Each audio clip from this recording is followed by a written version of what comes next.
A quick rundown on how we'll run through today's meeting. We'll have staff present each case to us. We'll have the applicant up if there's additional details you want to share with us. Then we'll have a public hearing. So if you're here today from the public about a specific case, we'll open up a public hearing for each case. You can come forward, state your name for the record, please, and you can share up to 3 minutes of comments with us.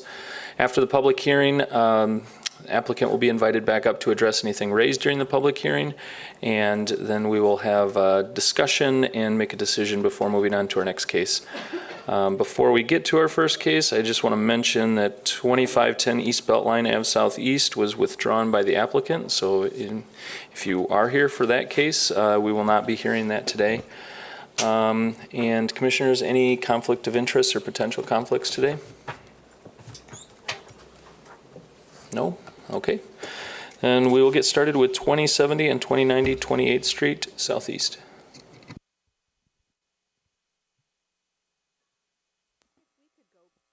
If we could go back to 2510 East Beltline, they do want to be tabled to a date certain to July 14th.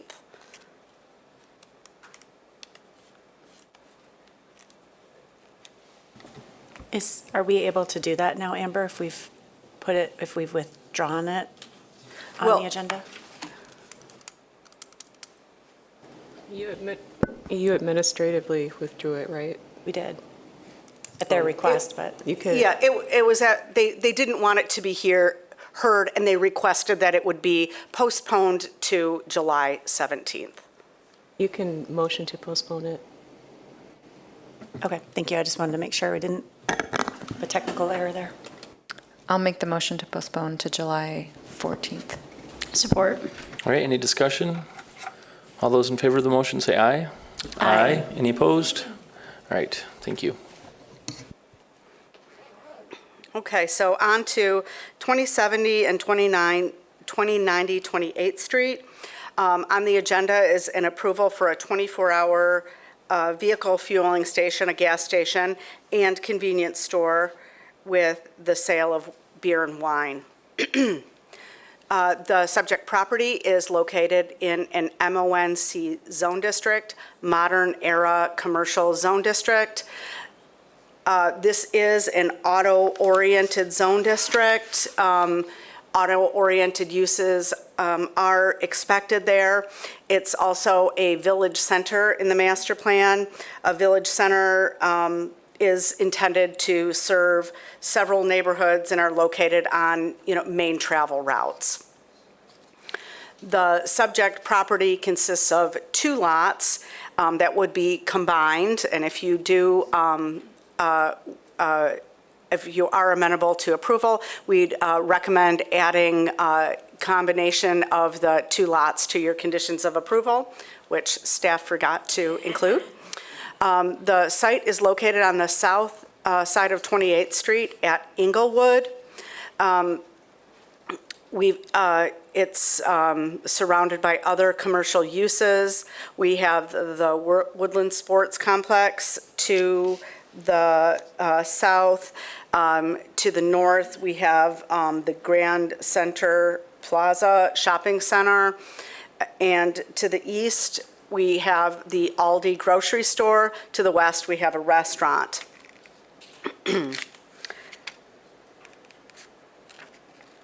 Altogether, the lot is about 1.5 acres. And this is coming to you today because of that size. In the MONC zone district, gas stations are a permitted use. However, any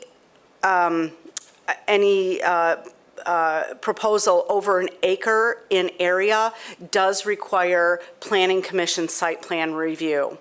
The other elements of approval or consideration today are the alcohol sales and the 24-hour operation.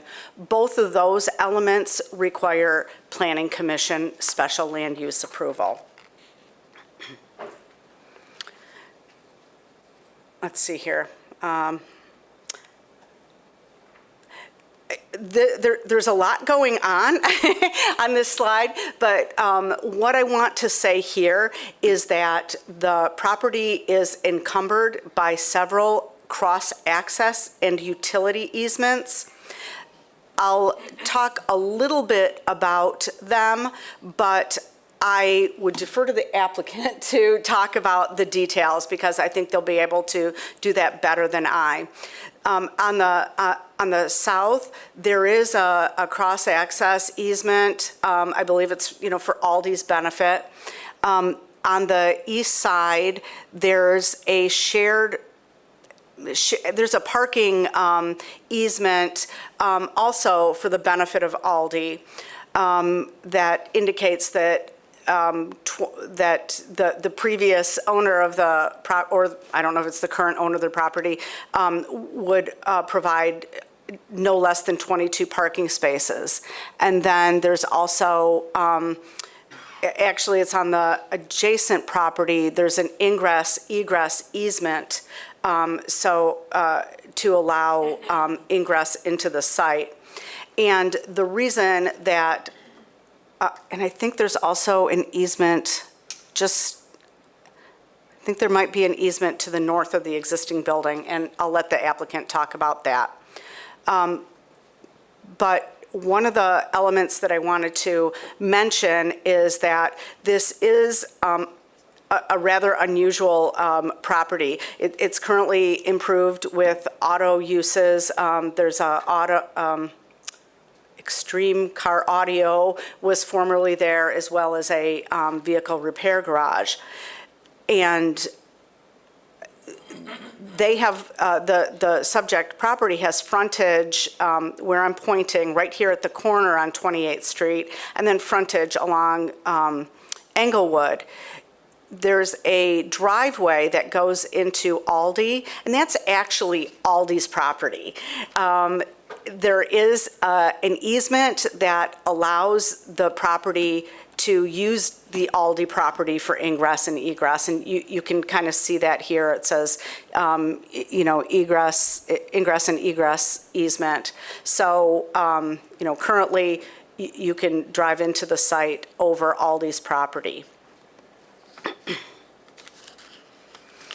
And currently there are two, I think I wrote two curb cuts, but there's two curb cuts on Englewood and then the one on the Aldi property. One of the effects of this configuration is that we've got a front where the property abuts 28th Street and a front along Englewood. The remaining sides, kind of this back next to Woodland Sports, the side next to Aldi, and then this front is actually a side because it's adjacent to the Aldi.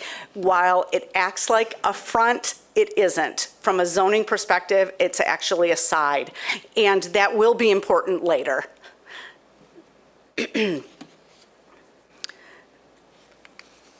I'd also like to mention that there is a sign on the property. I don't know if we can see it. There's a sign that appears to be on the property. It's as far west on the Aldi property as possible. It's right here where I'm pointing. It's an Aldi sign, and it looks like it's on the subject property, but it's actually on the Aldi property. Oh, it's an MSA sign. Thank you. Yep, it's right here, and it identifies MSA rather than doesn't identify Aldi, and it doesn't identify the subject property. And I don't know the history of that sign. So on to the project. All the existing improvements would be removed, and a new 4,000 square foot convenience store with vehicle fueling, alcohol sales, and 24-hour operation is proposed. 14 parking spaces are proposed. We have them west of the building, on the south side of the building, and then we have an additional 20 parking spaces that are in the Aldi easement. There'll be one large canopy that would include 6 fuel dispensers that can accommodate up to 12 vehicles. The curb cuts are in the same general location as they are right now. The size might differ to accommodate vehicle or fuel delivery trucks. This is a truck turning template, and this has been reviewed and worked on with the city traffic engineers, and so the sizes or the widths of the curb cuts have all been reviewed by our traffic engineers, and they're satisfied with this site layout relative to ingress, egress, and the width.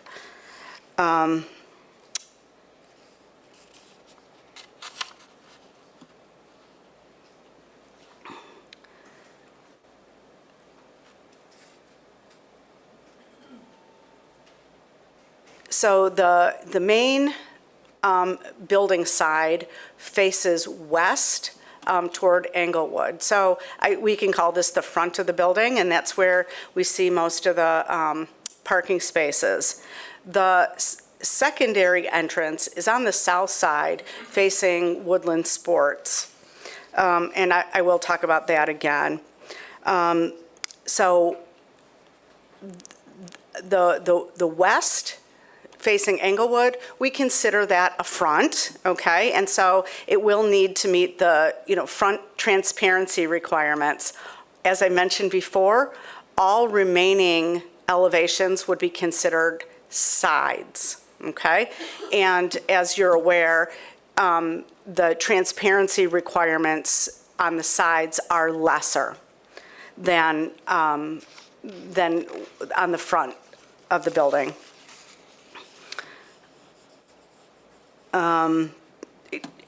All the setbacks are appropriate here for the building, the underground storage tanks, and the canopy.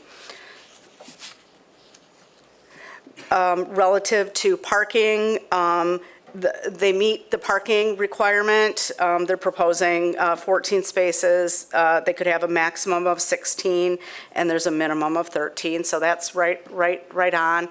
And then there's the additional parking to the east. And that might be something we want to explore with the applicant, the necessity of that additional parking and whether it's actually, needed by Aldi. I do understand that Extreme Car Audio signed this agreement with Aldi, but if you look at aerial photos of Aldi at all different dates and times, you'll notice that they have plenty of parking for their needs. It's never full, and it's likely overparked from our parking requirements. So that's just something I wanted to mention.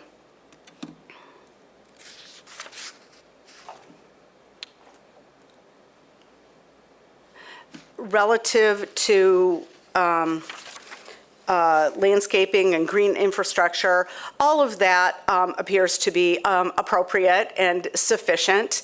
There's a significant amount of landscaping along the street frontages. There's also several trees on the north side of the building, and then several landscaping beds along with trees on the rear of the building. And I mention that because it may be relevant to building elements, these trees.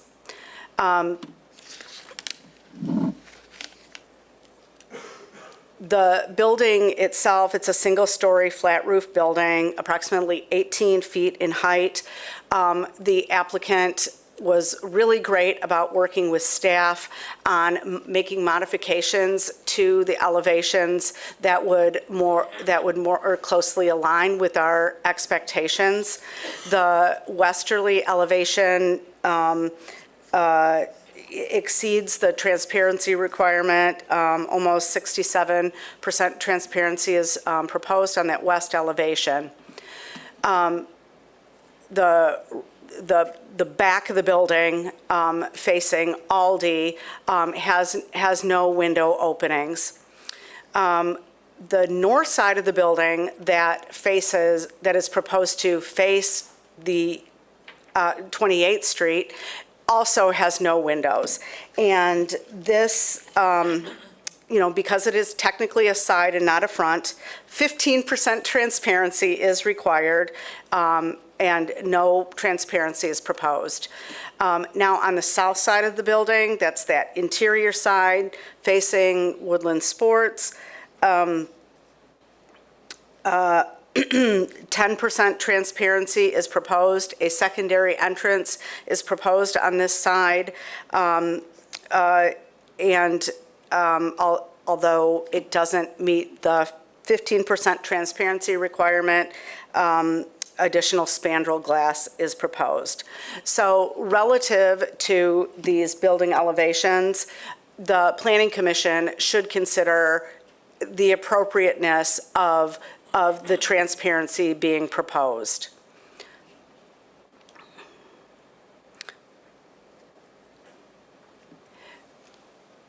Relative to alcohol sales, they're proposing beer and wine sales consistent with state law, which is until 2 a.m. Although the application narrative includes liquor, no distilled spirits are proposed, and I don't believe state law permits that. So it's wine and beer. Proposed in a beer cave of about 200 square feet, a wine chiller, and then about 30 square feet of cold or warm display. Relative to the building sides, here at the bottom is what's facing Englewood. This is the front of the building with the main entrance. You can see they have a cafe. They have a significant amount of food, and I do understand that that's really a significant part of their operation is the food offerings. To the north is the side with the walk-in coolers. This is the side that's facing 28th Street. And the south, where we have that additional door, is on the right side of the page.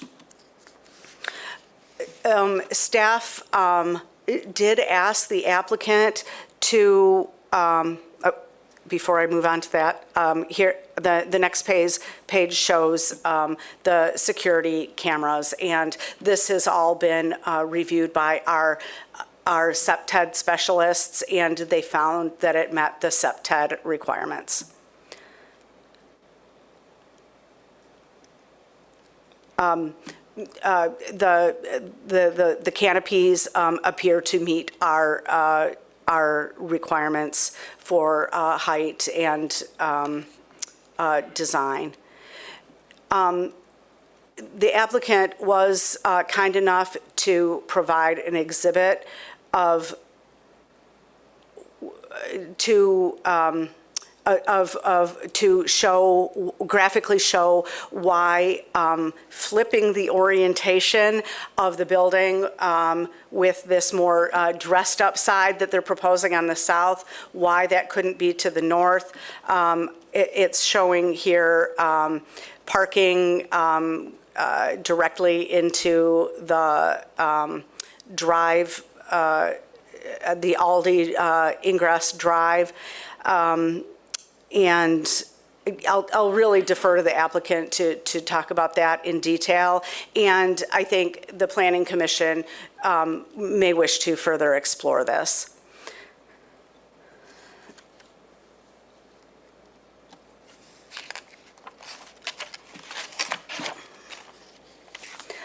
Relative to signage, signage isn't part of today's consideration. The proposed signs will need to meet our ordinance for the MONC zone district.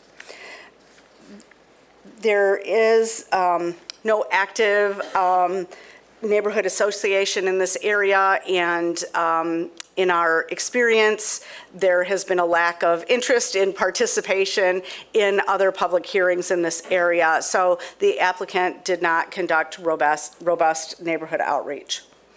So in sum, we're looking at site plan review for a new gas station and special land use consideration and approval for 24-hour operation of the gas station and convenience store, as well as the sale of alcohol. Do you have any questions for me before I turn it over to the applicant? Thanks, Elizabeth. Any questions, commissioners? Go ahead. Elizabeth, I have a question regarding the elevations. It looks like there's a window film, translucent window film on some of the windows. Can you confirm that that middle section of windows behind the cash register, can you confirm that the transparency requirement is met even with that film? Translucent window film. I believe that I overlooked that, but I don't know if everything has that film on it, but I can tell you that only 30% transparency is required. So if only this section has the film on it, it definitely would meet the transparency requirements. Okay. Looks like the others are labeled differently, so I presume, but maybe the architect can Yep. clarify. Yep. So this zone district requires 30% transparency on the front elevations, and they're proposing almost 67.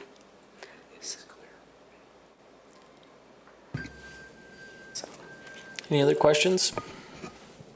All right, thanks, Elizabeth. I'll have the applicant up if there's other details you want to share with us.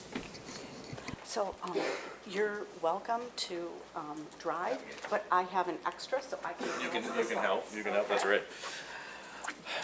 Hi, my name is Dave Lemons. I represent Come and Go Convenience Stores. My address is 1629 Grand Avenue in Des Moines, Iowa, 50309. I wanted to actually talk a little bit about, maybe less about the specific site plan and a little bit about who Come and Go is as an organization. We're new to this market, and I haven't really had the opportunity to be in front of you. Obviously worked with staff, but wanted to give you some quick context, and I promise I'll keep it short. So Come and Go is based in Des Moines, Iowa. We are privately held, so it's a family business owned by one gentleman and his family. We don't currently have any stores in this market, right? So we haven't opened anything here, but we currently have 3 under construction that will open in 2022. And so we're moving into this market relatively rapidly, have the intent to build 20 or so stores over the course of the next 2 or 3 years. We own and operate 430 stores in 11 states. And essentially, if you think about the central United States, so the Canadian border down to Oklahoma, Arkansas, and then we go west a little bit with Colorado, Wyoming, Montana. We're currently also expanding into Idaho as well as Salt Lake City. And so rapid expansion from our perspective, and super excited about being in Michigan and being in Grand Rapids specifically for some of that expansion. A key point about privately held and owner run is that we don't franchise anything, so we have complete control from an operational perspective over all of our sites. They're very professionally run, very professionally managed. We have 60 years of business in the convenience store and fuel business, and so we're very experienced at that from that end of it. And that relates well, I think, from the perspective of beer and wine sales as well as 24-hour operation. About 95% of our stores are both of those things, beer and wine as well as 24 hours, so we have a lot of experience related to that. I'll give you a couple of things that differentiate us a little bit as well. In the retail business, most companies operate off of a part-time business model, and we don't. We hire about 70% of our associates as full-time, full benefited, 40 hours a week guaranteed associates. What it allows us to do is attract a higher level of applicant, and that helps us become better in our world of operations, right? We have people who are interested in a career and not a job. And we'll have full leadership living in Grand Rapids full-time. They're here, have been here in the last couple of weeks trying to establish housing, and we'll move in roughly July 1st or so to get started. We'll open our first stores towards the end of 2022. As she mentioned, as Elizabeth mentioned, we are a full kitchen. You're about 800 square feet in that store of a kitchen, and we do full made-to-order food. It would not be what you would consider a typical convenience store offering. So I don't have roller grill and nasty nachos and hot dogs and all of that kind of fun stuff. Probably more of a fast casual restaurant than it is a convenience store situation from a food perspective. And it's really the future of our business. So we're super excited about that. From a philanthropic perspective, I can't say that very well, we give back 10% of our profits on an annual basis to charities and communities in which we operate. We've already partnered with Habitat for Humanity in this community to do a full build for them in 2022-23, so excited about that partnership. And because we make food, we also have food, right, which means that we partner with local food rescue to give that food to the community, to areas where it's needed in that community. In the last 2 years, we've given away over 3 million meals. It's, from our perspective, something we do that's positive to give back to the community as opposed to just being in the community and taking. So a big part of us, a big part of what we do is that. We are very focused on DEI. 60% of our leadership is our female leaders. So we have a significant portion of our business that way, and it's we've hired a manager, something super important to the family that we address in creating needs for everybody and not just some. We lead in alternative fuels.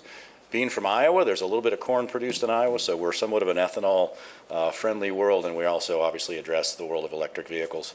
We put conduit in every store to make sure that we have the ability to put in electric charging when necessary and when it fits into a particular network of somebody we partner with to do that. As you've seen the building, hopefully you believe it's a nice asset. From our perspective, it's a superior asset to the competitors in the market, and we feel operationally we are significantly superior to the other operators in this market and feel we'll compete very strongly. Not to downgrade anybody that's here, but we just feel strongly that we're good at what we do. She clarified, obviously beer and wine only. We didn't do community outreach from a neighborhood perspective, but we did have extensive conversations with Aldi, which we can get into a little bit deeper, as well as MSA, who is our close neighbor as well. And Chris, our broker, has had conversations with the restaurant next door as well. So Mike McPherson, our engineer from Atwell, is here to answer any specific, civic or civil questions. And then operationally, I can answer any questions you have in relationship to 24-hour operation, beer and wine, our SOPs related to that, a number of the things we've talked about as well already. So I've taken a lot of time, so I'm going to sit down and I'm going to be quiet. So thank you for the opportunity. I appreciate the consideration. Thank you. Commissioners, any questions? Can we talk about the additional parking related to the Aldi, whether that's necessary, what is going on with that? And then I understand what you submitted related to flipping the building and how that gets into the access way, but I would also like to hear about any potential for transparency on the north side of the building.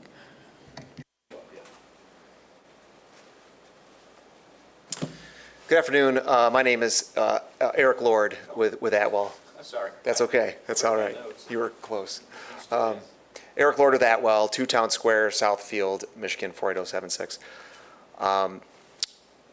So I'll take this one at a time. So regarding the parking, so that parking is situated in an easement area that is, belongs to Aldi. So we've provided that back just because that's what they've said that they need, and it fits within our site. It's clearly not something that we need for our operation. So I can't really speak on behalf of Aldi on that one. They obviously at some point in time decided that was something that was necessary for them, and we're not, I guess, trying to change that at this point. Have you had, I'm so No, sorry. go ahead. Have you had conversations with them, like, recently regarding it, or? Yeah, so. Is it just? Yeah, so you probably have a copy of their covenants and restrictions that we've been having conversations with them about. We are familiar with Aldi's familiar with us from an operational perspective. We've had great conversations. They're 100% on board with our use, 100% on board with 24 alcohol. Open to a conversation around parking in relationship to that easement. Obviously, it's in place. We wanted to follow what was requested by them, have had conversation with them about that. I think there's probably a solve in there somewhere that is, that we're open to having some kind of conversation about. I don't, hopefully I would think we could work with staff to come up with a solution that makes sense. It sounds as though, and I'm reading between the lines, that that's more parking than you're comfortable with, if that's an accurate statement. Sure, I just didn't know if, based on the conversations you've had with them recently, if they're indicating they still need that level of parking or need parking in that easement area.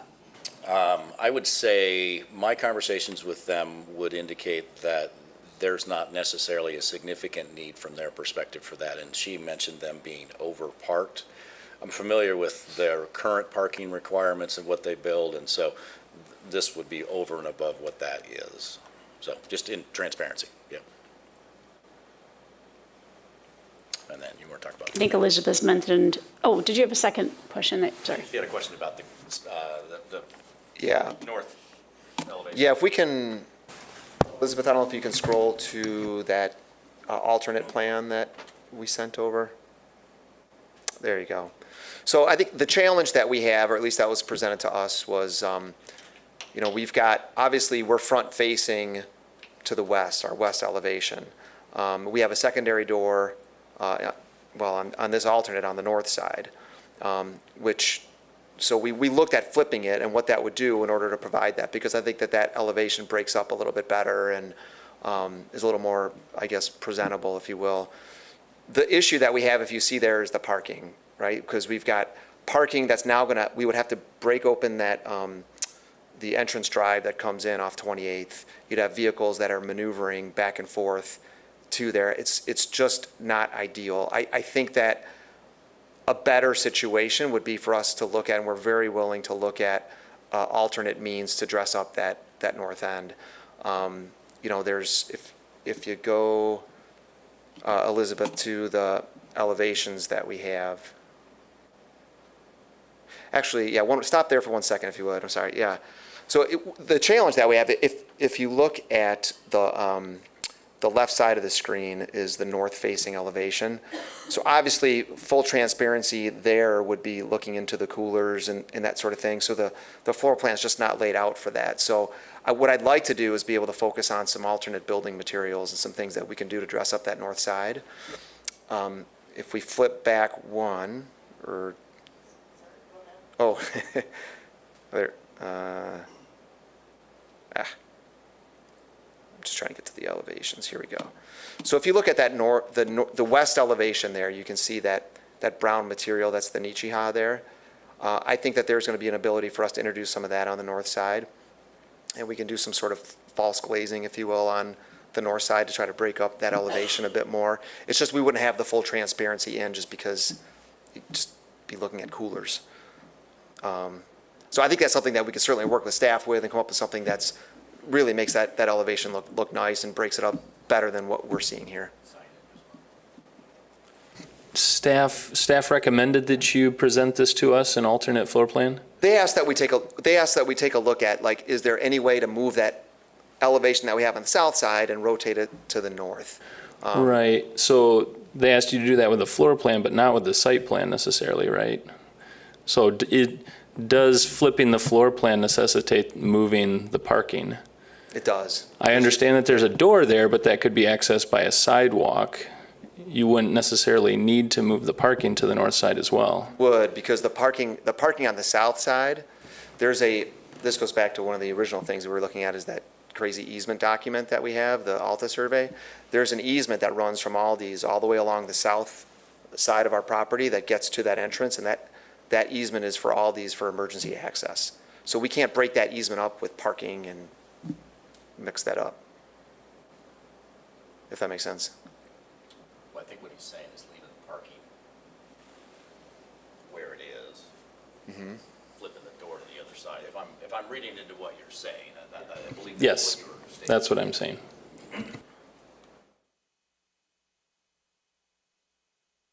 Can we get to the, that alternate layout there?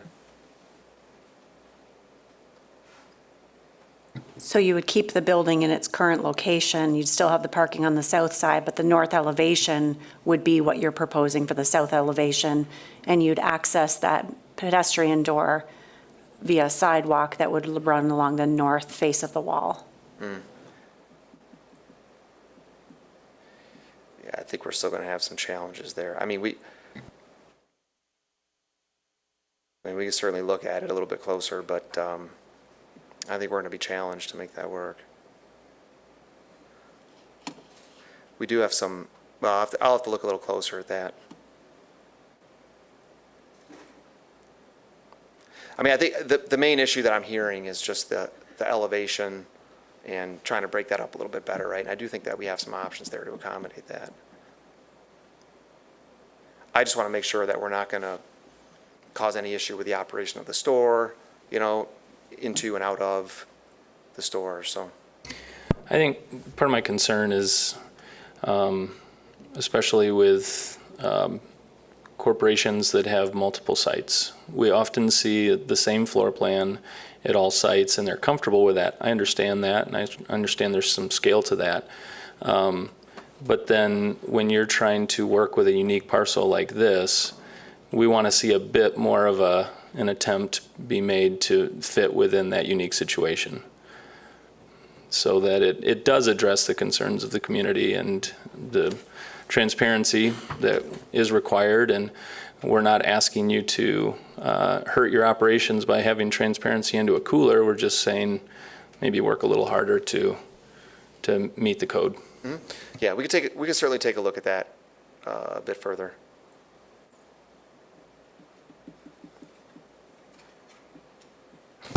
Any other questions at this time? I just had a quick one. Elizabeth mentioned the combination of the two lots as a potential condition of approval. Is there any objection from the applicant for that? None. That'll happen later in the process, yeah, assuming we're able to move forward. Okay, thanks.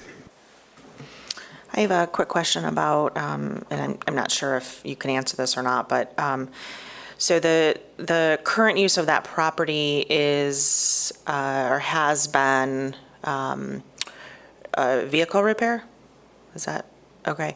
Are there any activity use limitations on this property as far as environmental? Does anyone know? Not that we're aware of. Okay. Yeah, we'll do geo, we'll do phase two. Yeah. We investigated significantly and probably one of the more regulated things out there in the world. So we're obviously going to meet what we need to meet in relationship to that. But there are no limitations on operations that I'm aware of at that time. Currently, okay. Thank you. All right, if there's no other questions at this time, I'll thank you. You can have a seat. We'll do the public hearing real quick. I'll open up the public hearing. If you're here today about this case, please come forward, state your name, and share your thoughts with us. All right, seeing none, I'll close the public hearing. Commissioners, further questions or discussion? I have one question for staff. So in the staff report, under the SEPTED section, there's a comment about the door on the north elevation should include a window. Did they mean the east elevation, the one in the back? Yes, that was actually.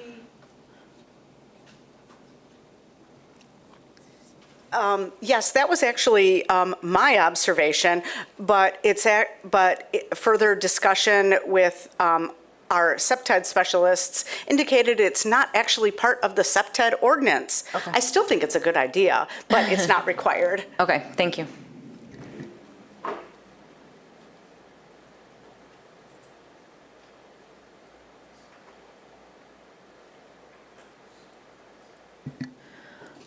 What are staff's thoughts about the parking easement situation? Like how much, like if that easement is in place for, like what kind of options would we even have for that?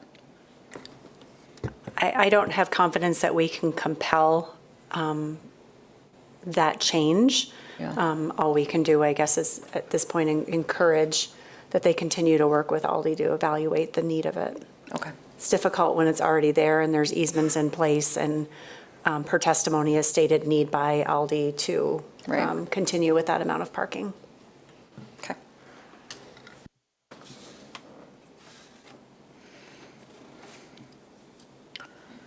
Well, I don't have an issue with this use. I think that it's in an appropriate location. I have no issue with the 24 hours. I think their operations plan seems reasonable for that, nor do I have an issue with the beer and wine sales. I do have an issue with the transparency on the north side.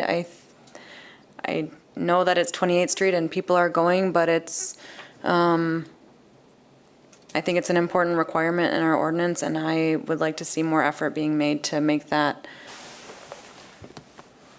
wall meet, that elevation meet transparency requirements.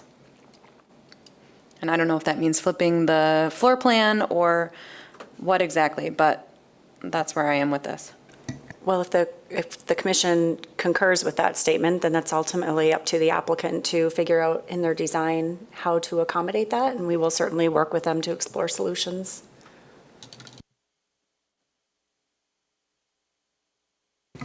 Yeah, I'm fine with that. I don't need to design it for them, but if we can just require that they meet the transparency requirement, I'm fine with that.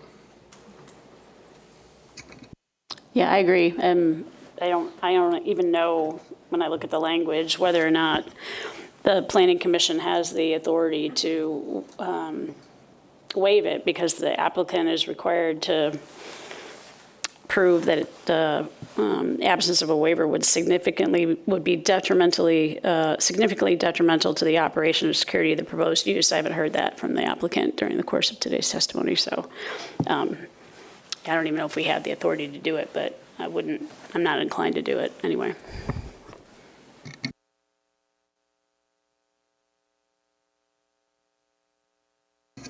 Other thoughts?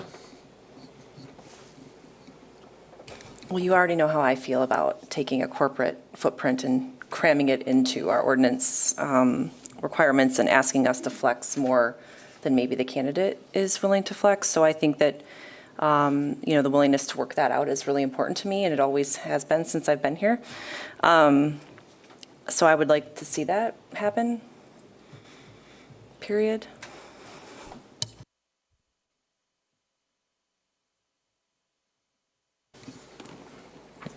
Yeah, okay. Would someone like to make a motion then? I just want to get clarity that everybody else is supportive of the use and the application otherwise. Yes. All righty, I'm happy to make a motion. Now therefore it be it resolved that the Planning Commission approves the special land use and site plan review request of Come and Go LLC, Ryan Halder, for approval to operate a 24-hour vehicle fueling station and convenience store with sales of beer and wine for off-site consumption at 2070 and 2090 28th Street Southeast for the following reasons.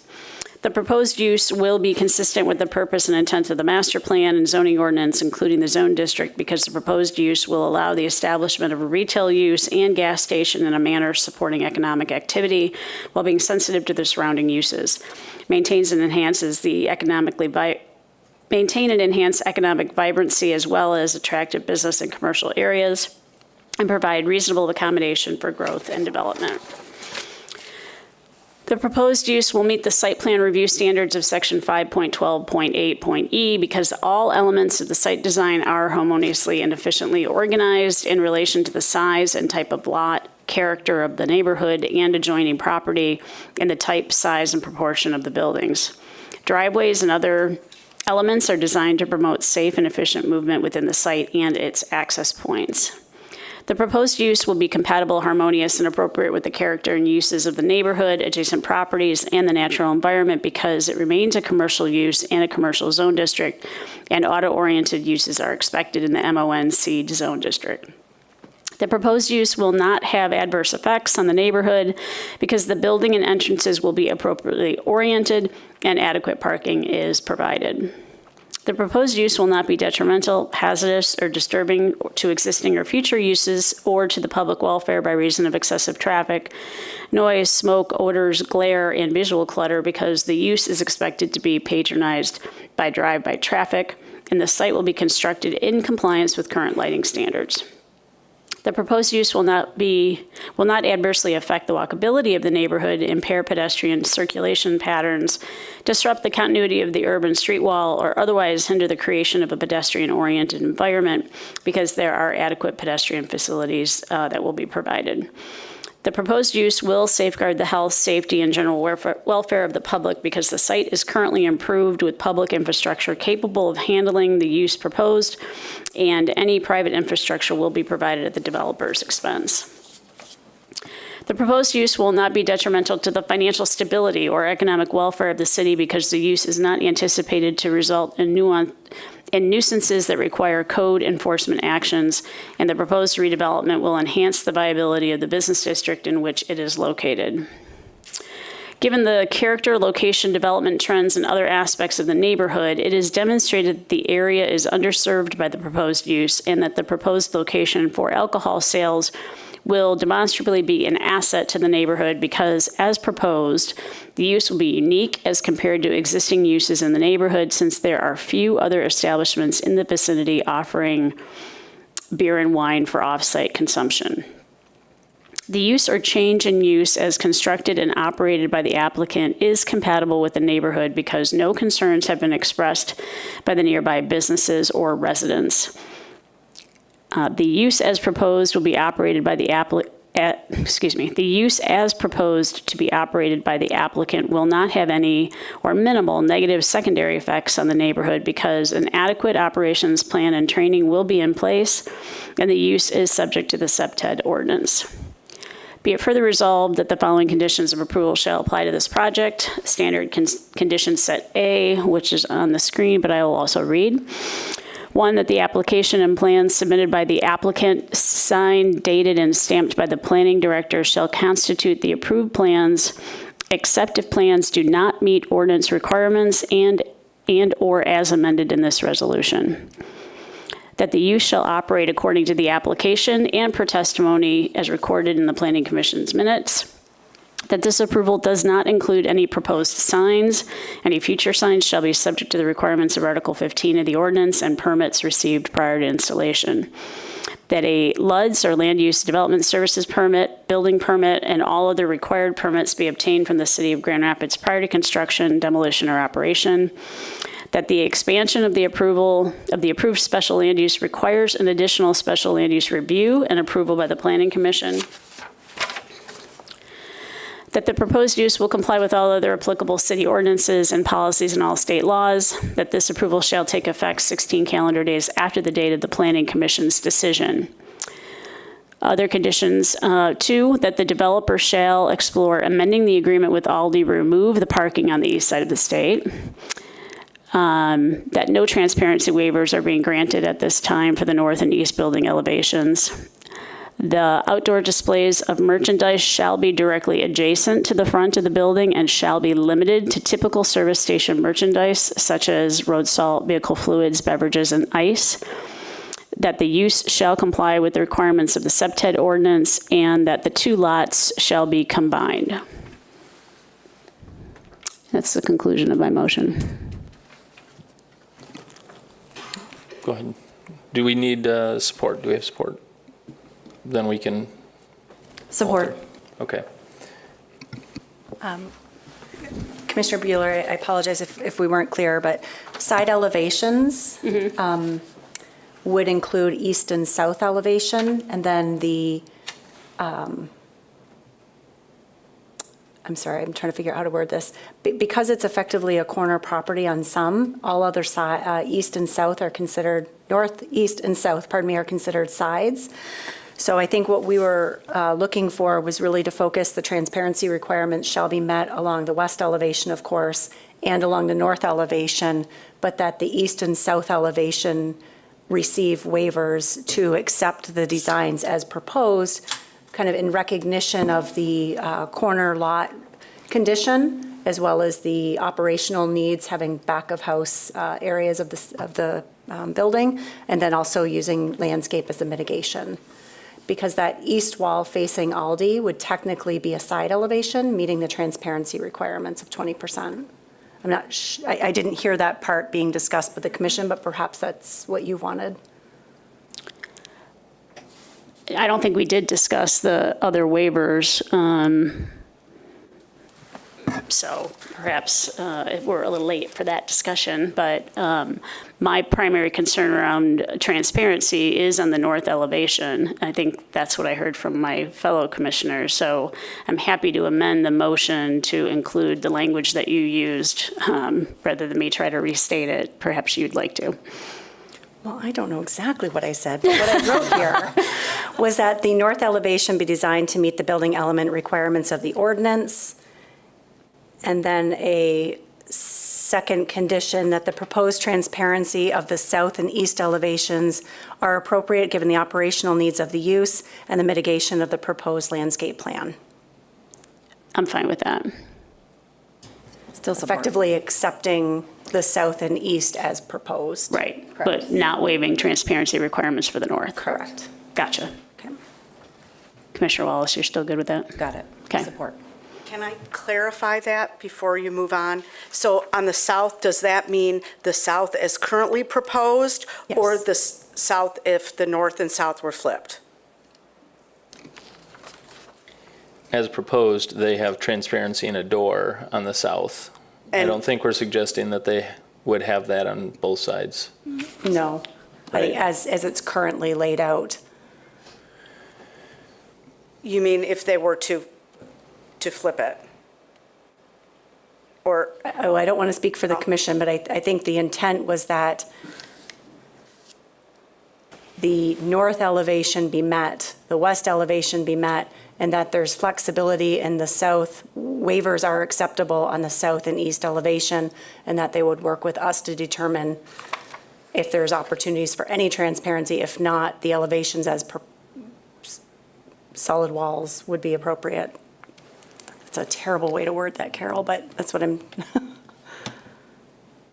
Yeah, I think that sums it up. I think we want transparency on the north side and the west side as proposed, and the east and south are flexible, Yeah. working with staff.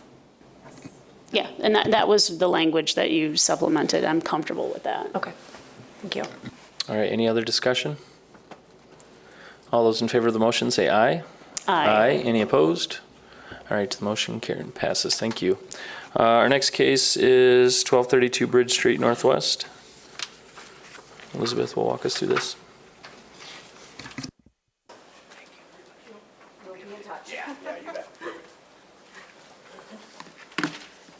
okay. The next item on the agenda is 1232 Bridge Street Northwest, and the request is for approval for a restaurant with alcohol service and an outdoor patio. So the alcohol service and the outdoor, the outdoor alcohol service and patio are under consideration, along with a parking reduction. This use is being proposed in an existing building on the south side of Bridge, east of Valley. You might recall that on September 9th of 2021, the applicant requested and received special land use approval for a similar request, but on the north side of Bridge, right in the area that I'm showing you. So really just across the street. At that time, they were proposing building a new building. I'll let the applicant talk about why that is no longer being proposed, but now they're looking at this building. It was most recently a thrift store, and they propose to rehabilitate the building and occupy it as a restaurant.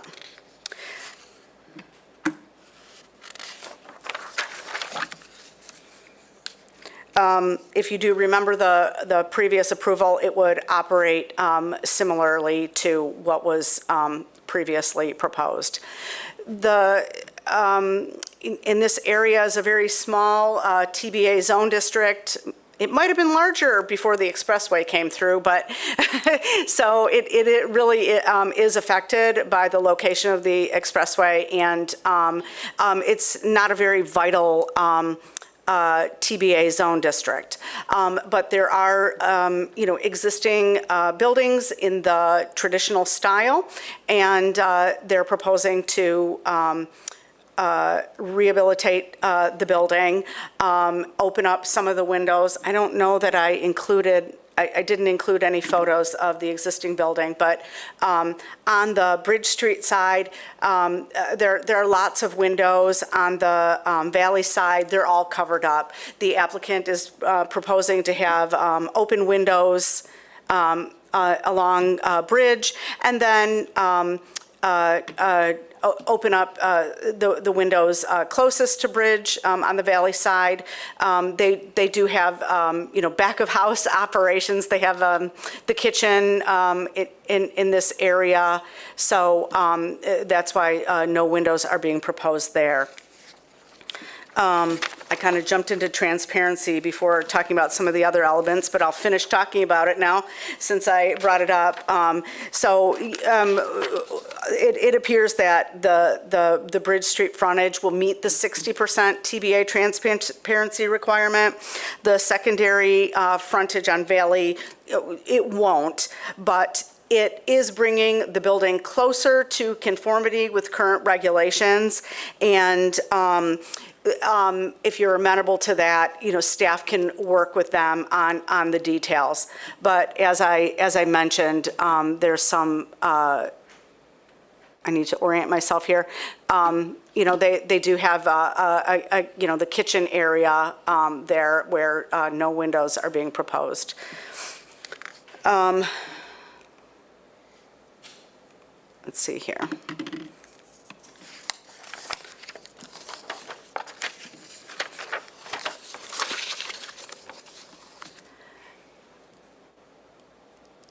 The property is about 11,000 square feet, and the building's about 5,000 square feet. It's a single-story building, as you could see in those elevations.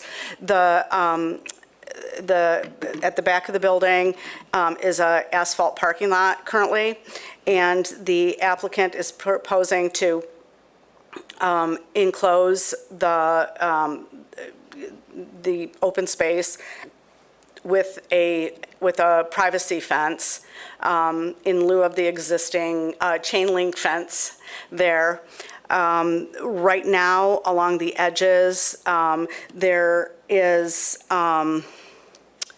the parking lot is about 5 feet from the lot line over at Valley, and then it varies along the eastern property line, but at the very, it goes down to 1 foot near the building.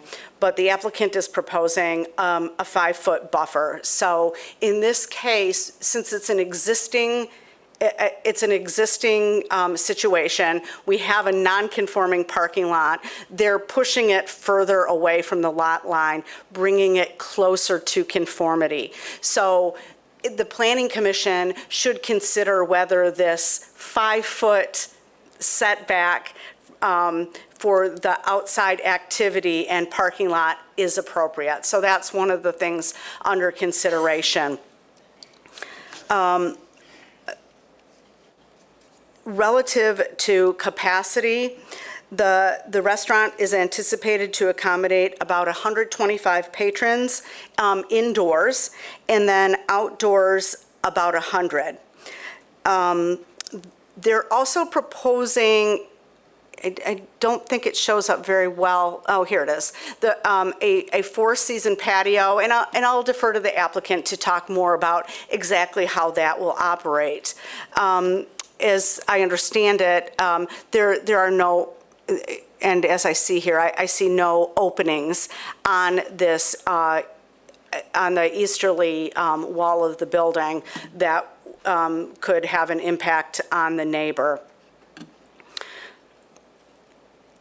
Hours of operation are proposed to be the same for both indoor and outdoor seating. and that would be closing time at 11 PM Monday through Thursday, and Sunday through Thursday, and then closing time at midnight on Friday and Saturday. So the Planning Commission should consider whether that closing time for the outdoor seating is appropriate given the surrounding land uses. We, although this is in a TBA zone district, we have residential zone districts and uses abutting the property. Immediately adjacent to the property on Bridge is a house with a barber shop in front. You might not even think that it's a residential use because you see the barber shop. But keep in mind, it is a residential use. So the Planning Commission should consider the appropriateness of the proposed hours of operation on the surrounding neighborhood. I believe the next door neighbors to the south have submitted a letter of support.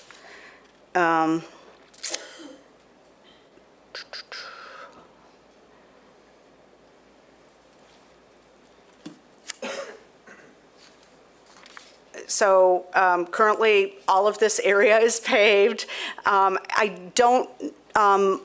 It's not clear to me what the ground surface is intended to be as proposed, and the applicant, I'm sure, can talk about that. Another question to be answered is the height of the fence. And I know in some early discussions with the applicant about this, a really tall fence was proposed. I don't remember the height. It might have been 8 feet. Staff felt that that was not appropriate in this situation. However, we do appreciate their concern about the effects on the neighbor. There might be other ways to mitigate noise.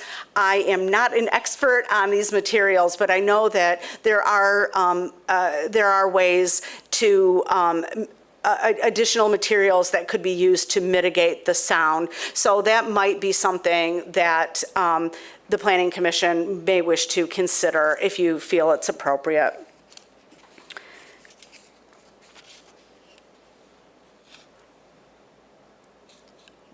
And to clarify the proposed height of the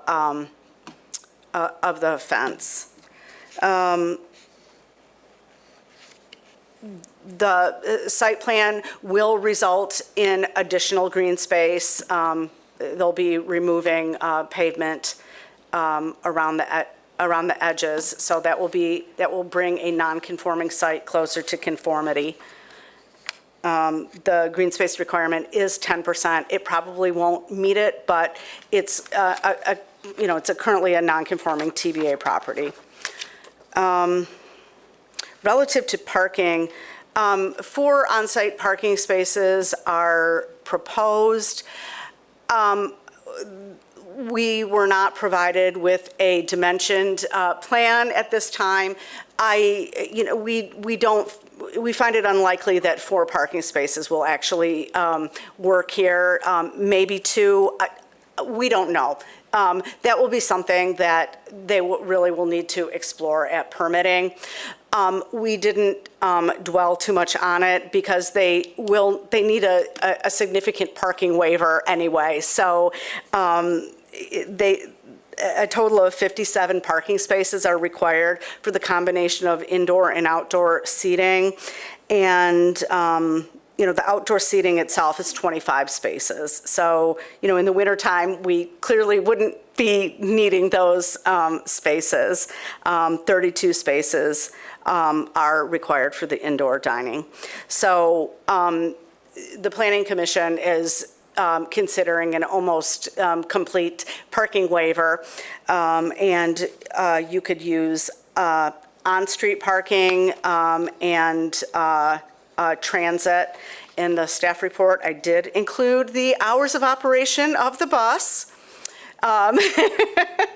And The Planning Commission should keep those hours of operation in mind as well. Also, the applicant will be required to provide bike parking, and this is next to a neighborhood, so we would anticipate that in summer months, we'd see a lot of people using bikes. The applicant has provided an analysis of the parking in the area, and our traffic engineers did look at that, and they generally concur, but they knocked it down by about 5 spaces. I don't remember what it said here, vicinity 87, knocked it down to about 82 or 8, yeah. And spaces, because probably fewer spaces would be possible near crosswalks. And speaking of crosswalks, I do remember from the public hearing for the location north of Bridge, there was a lot of discussion about traffic in this area.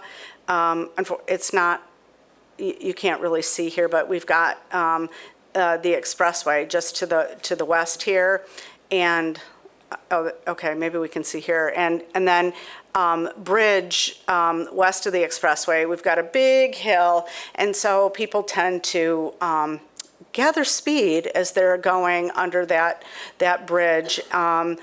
According to some of the neighbors in the area, that was identified as a high accident location.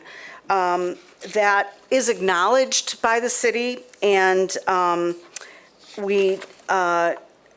the city has applied for and will likely receive grant money for a flashing beacon at, not right here at Valley, but at Garfield. So there will be a flashing beacon here. I would also like to mention that the city is, with the applicant, considering some changes to the overall configuration. Nothing's been decided, but it has been identified as an issue with the speeding here, and so some kind of reconfiguration of Valley there might help facilitate additional safety features. So I just wanted to mention that.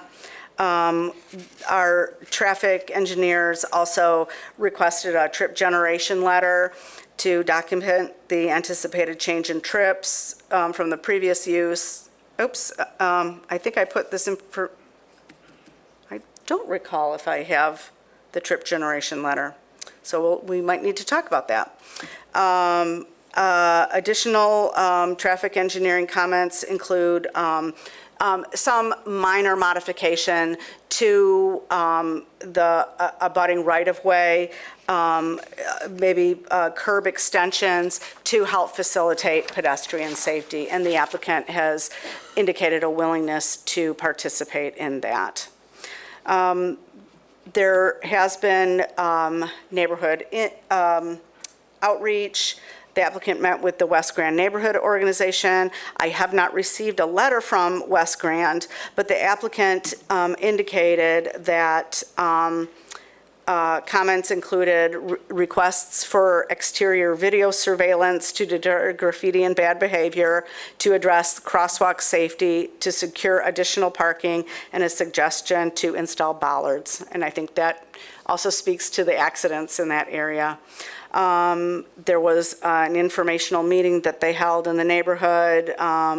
There was a meeting sign-in sheet provided. We have received several letters of correspondence expressing both support for the project and some concerns about parking and traffic safety in the area. So in sum, we're looking at outdoor seating with alcohol service, the appropriateness of that, and as well as the waiver for parking. Do you have any questions for me before I turn it over to the applicant? Any questions for Elizabeth? All right, thanks. have the applicant up then if there's other details you want to share with us. I'll be happy to advance slides if you need them. Afternoon, everybody. My name's Elliot Muller from Ben Muller Realty, the developer and part owner of the project in front of you today. One quick change, since we've had to change gears relatively quickly, the applicant is actually Denmark JV Properties LLC, but it's still the same players, and I'm still the representative of the applicant. With us today, we have RJM Design, who's working on site plan for us, and then Rick from Sovengard, the co-owner and tenant of the project. If you have any questions for us, we'd be happy to answer them for you. Thanks. Commissioners, questions? I just have a quick question about the site plan, because I do have a concern about the adjacent LDR zone district and the potential noise and impact on the neighbors. It looks like you have, on the north of the rendering and the Four Season patio, if you go back to the site plan or the design plan, are those north of the Four Season patio, are those tables like on the sidewalk or partially on the sidewalk? No, it would be actually taking in that storefront. That was an addition put on years ago. It's about 1,100 square feet or so. We're proposing to do a accordion-style storefront that can be opened up on the north and south elevation there. So there'd be an overhang where that's proposed there on the north side. Okay, so the tables don't actually encroach out onto what looks like a sidewalk. I guess that's Correct. not clear to me. Yep. Okay, thanks. There was mention of a request for a trip generation letter. Have you done a trip generation We're study? in process with that now. We've engaged Progressive to supply that for us, but we don't have it today. Okay. And then regarding parking, I mean, we don't tend to like to rely on these kinds of things, but have you talked with like the church or other players in the area about helping, about dealing with the parking deficit you have on your site? Yeah, so we actually met again the second time with the church on Valley Street. We're in communication with them, trying to work out an agreement for some sort of parking arrangement. I don't know what that will look like yet, but we've had great correspondence with them over the past couple weeks. And then we're working with the City of Grand Rapids. Mr. Kent is assisting with some other opportunities that we're pursuing, so. Oh, and then Elizabeth mentioned getting clarity about the surface of the patio and also your proposed fence height for around there. Yeah, so we had proposed the fence height was 7 feet, trying to, be good neighbors and mitigate some sound. In our preliminary discussions, people wanted it to be 6 feet instead of 7, which is fine for us. Material, they wanted wood instead of, we were going to do masonry, but wood was a preference because that's more sound absorbing. Rick will be bringing over his living wall, which was a solution where he is currently, because that abuts residential as well. So that's a nice way to aesthetically mitigate noise. And then the parking, I don't know, Elizabeth, can you take us back? We're proposing to not just fence in the outdoor dining area, but take it all the way to Valley Street. And the actual details of what landscaping we'd be using in addition to the living wall and the fence is, we're happy to work with the city on to figure out what the best solution is. Is the terrace going to remain asphalt or is that going to be? I'd have to some ask sort Rick, of- I don't know. Okay. Rick, do you have? Pavers or patio material is what's being proposed. Thank you. And we did have extensive communication with the neighbor to the south, since they'd be the group most impacted with noise and a restaurant-type use with those hours. And they were in full support of what we were proposing here, the buffer, and didn't show any concerns.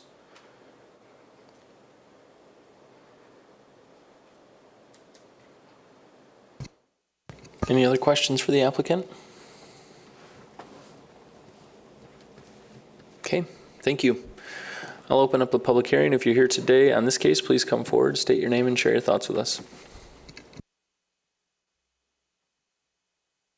Hi, I'm Peter Carlberg. I am Vice President of John Ball Area Neighbors and Chairman of the Planning, Zoning, and Housing Committee. I just heard about these changes a half an hour ago. And we have had no notification of this. If somebody on our staff knew about it, they can't have known about it more than a day or two.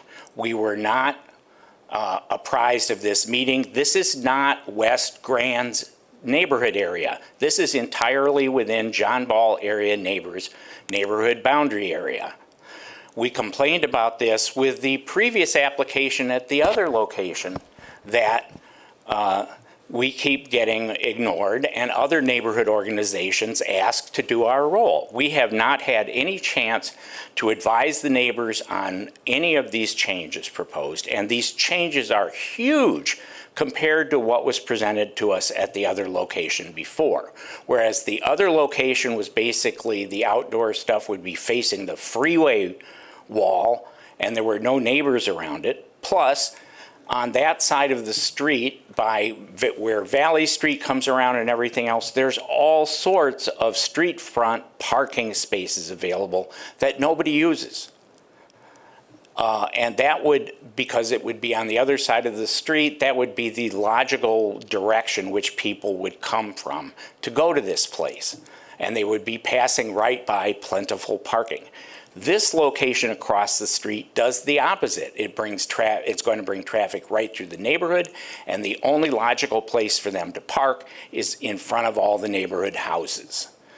This is objectionable in so many different ways, and we have had no chance to discuss this with the neighbors. That the applicant gave them a sales job at some meeting may have happened, but that's not giving them a true picture of what all the implications of this are.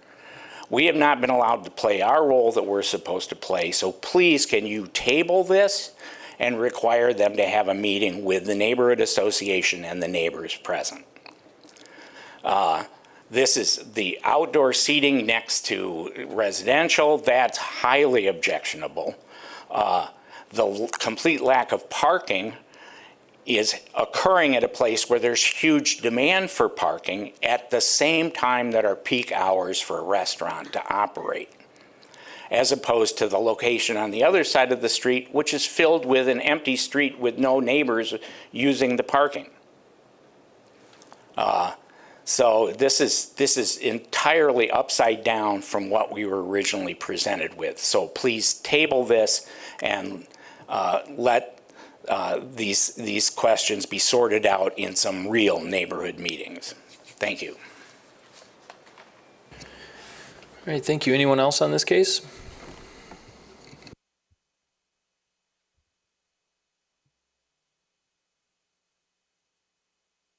Hi everyone, my name is Zach Cook. I live in the 1100 block of Bridge Street, about one block east of where this is proposed to be built.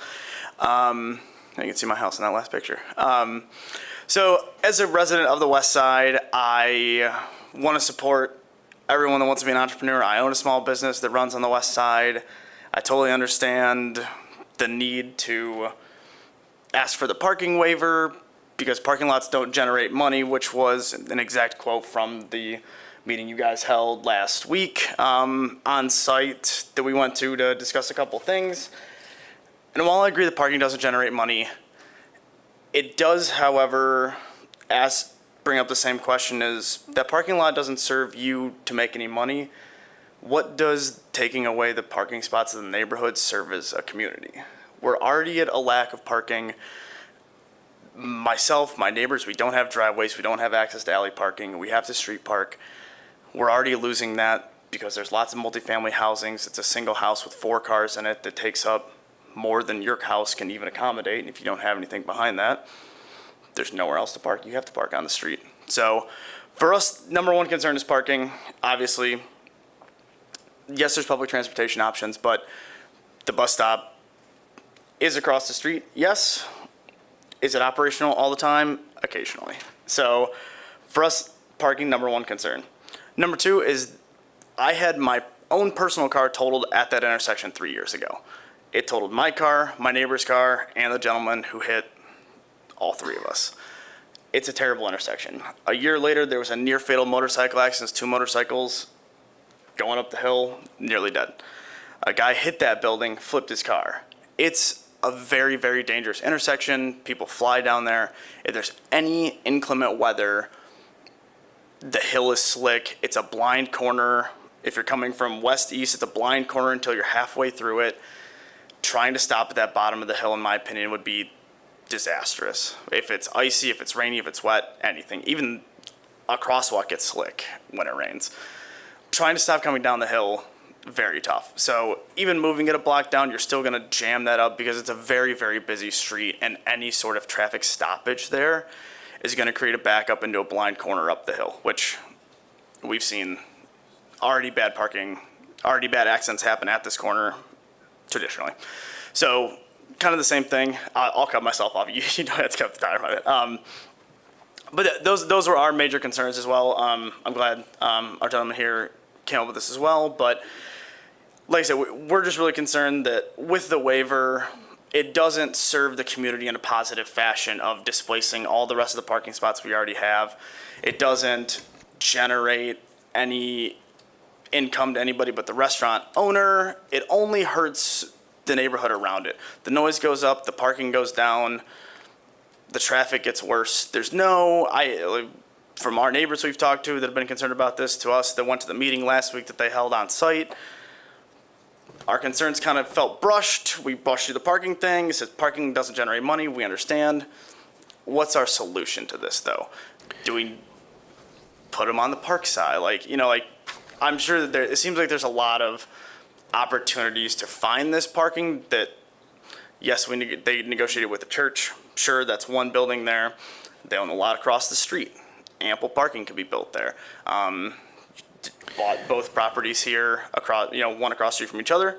The one next door is pretty much vacant church as well. Can they purchase this and make a huge parking lot? And then you own the lot. You can charge for parking, whatever you want to do. It's your lot. Cool. Those are our major concerns, though. Sorry. Thank you. Yeah. You're good. Thanks. Anyone else on this case? All right, I'll close the public hearing. Invite the applicant up if you want to address things that were raised.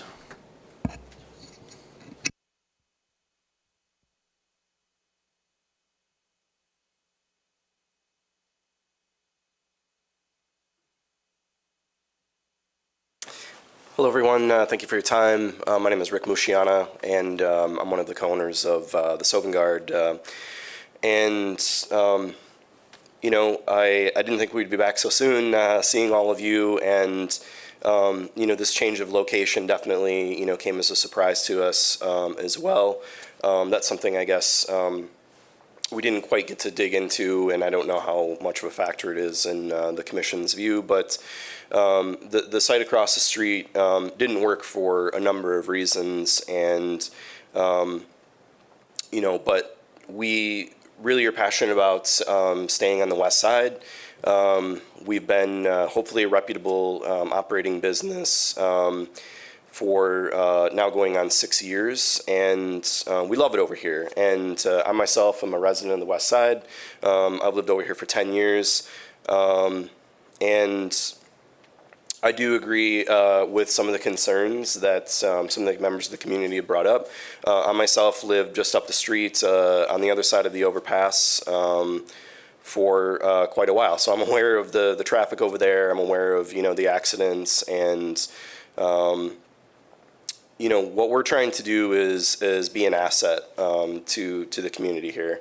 And I think from the last meeting, it was generally agreed that business and activity tends to slow traffic and make it better. And this is obviously a very underutilized part of town. It is zoned to be TBA, and we feel like our use really is something that hopefully is a positive. And I know it's easy for me to say that as the business owner, but I think that we've proven that in our current operations, that we've taken in consideration the views of the neighbors in the neighborhood, and we do understand those. We're doing our best right now to work through parking, and if we had an agreement with the church that we could, roll out in front of you guys, we would show you right now. But we have had really fantastic talks with them, and short of being able to show you with that kind of agreements, things are moving in a positive direction. We did count spots with them. They have ample parking there. It's 51 parking spots in the church parking lots. They're fantastic people, and they have their own problems with parking in that parking lot too. And from what I understand, and we did reach out and talk to several neighbors and get notification, they did bring this up as well. But from most people's view, it was very easy to park during the non-school times of the year, and then when college students come back, as that gentleman just said, it tends to take up a lot of the parking. So from my understanding, there's a lot of seasonal fluctuation, and that those frustrations are already there, whether we are in business or not. With the measures that we're trying to take with the church and some of the other stuff that Mr. Muller's working on, we're trying to come up with, as much of a solution as we can, for parking. So outside of that, we're great neighbors to have. We tend to make sure that we take care of our patrons. We don't overserve. We try not to be too noisy. We've gone through a lot of those hurdles before with neighbors and also with the City Planning Commission, hence the living wall that was put in place. We really haven't had any problems or complaints over there that I'm aware of. Hopefully this is a move for us that is more about the longevity of our business, but also for promotion of this very underactivated area of Bridge Street. Thank you. Rick or Elliot, I'm not sure who's best to address this, but can you address why John Ball Area Neighbors was not brought into the conversation? We reached out to 400 feet radius of the site. We also, West Grand called us and said we were in their district, so they wanted us to propose our project to them, so we did so. I wasn't aware that it was a different organization, so that's why. It wasn't intentional. Short of, I guess, if you could maybe elaborate on what a fantastic discussion with the church means, what's the holdup? Can you say specifically? The college students in the area and the parking, so when they had it open to everybody, one bad apple spoils the bunch, and so there was cars left there overnight and trash and beer cans and stuff. So they're not gun shy, but they want to, it's their parking lot. And so we've offered some remuneration, assisting with snow plowing or whatever we can do to add some parks to the immediate neighborhood. We're also, as I said, talking to the City of Grand Rapids about some other parking opportunities and mobile GR as well. Other questions from commissioners?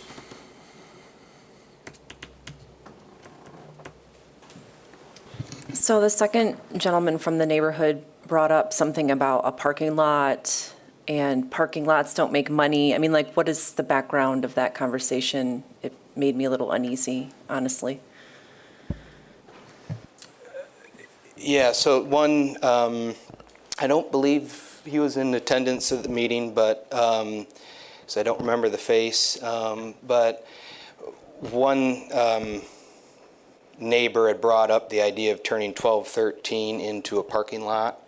I don't believe that's a permitted use under the current zone, but yeah, we aren't financially set up to make that into a parking ramp or garage right now. We have been working with Mr. Kent and Mobile GR. Maybe there's some assistance in adding parking elsewhere, and we're exploring that. So, but to tear down the buildings and make it into a parking lot, I don't know that the city would allow that, for one, with the current zoning in TBA. I'm not. You're correct. It's not a permitted use. It would have to be a decision of the Planning Commission or Special Land Use Authority as to whether or not a surface parking lot is the highest and best use on Bridge Street. I guess, was that just like a suggestion that was brought forward, which would be to tear down the across the street property that you previously, that was like where that, or the origination of that was? Yeah, yep, Okay. yep.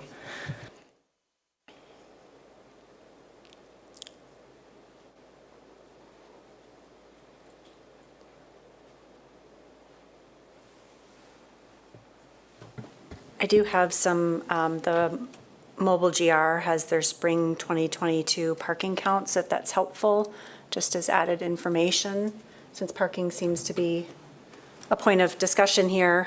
So along Bridge Street on the north, both north and south side of the street, the occupancy of this is between 0 and 25%. On Valley, on the west side of Valley, it is 75 to 100% occupied. On the east side of Valley, it would be about a 50 to 75% average occupancy. On Garfield, of course, I'm just mentioning the streets that are abutting the property. On Garfield, both east and west side are averaging about 50 to 75% occupancy.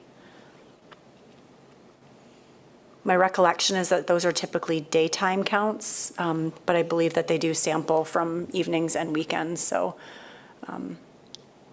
if the commission needs a better breakdown than the averages, then that would be something we'd have to look to Mobile GR to assist us with.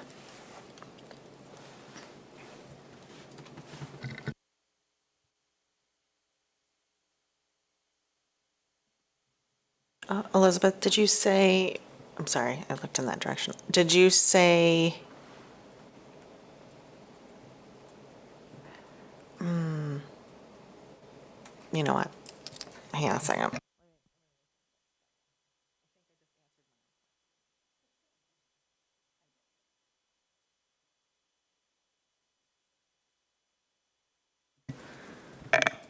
So when I read in the staff report about the flashing beacon grant, I looked at what I have for here, and in 2023, there is a proposed project to add a flashing beacon at Garfield and Bridge.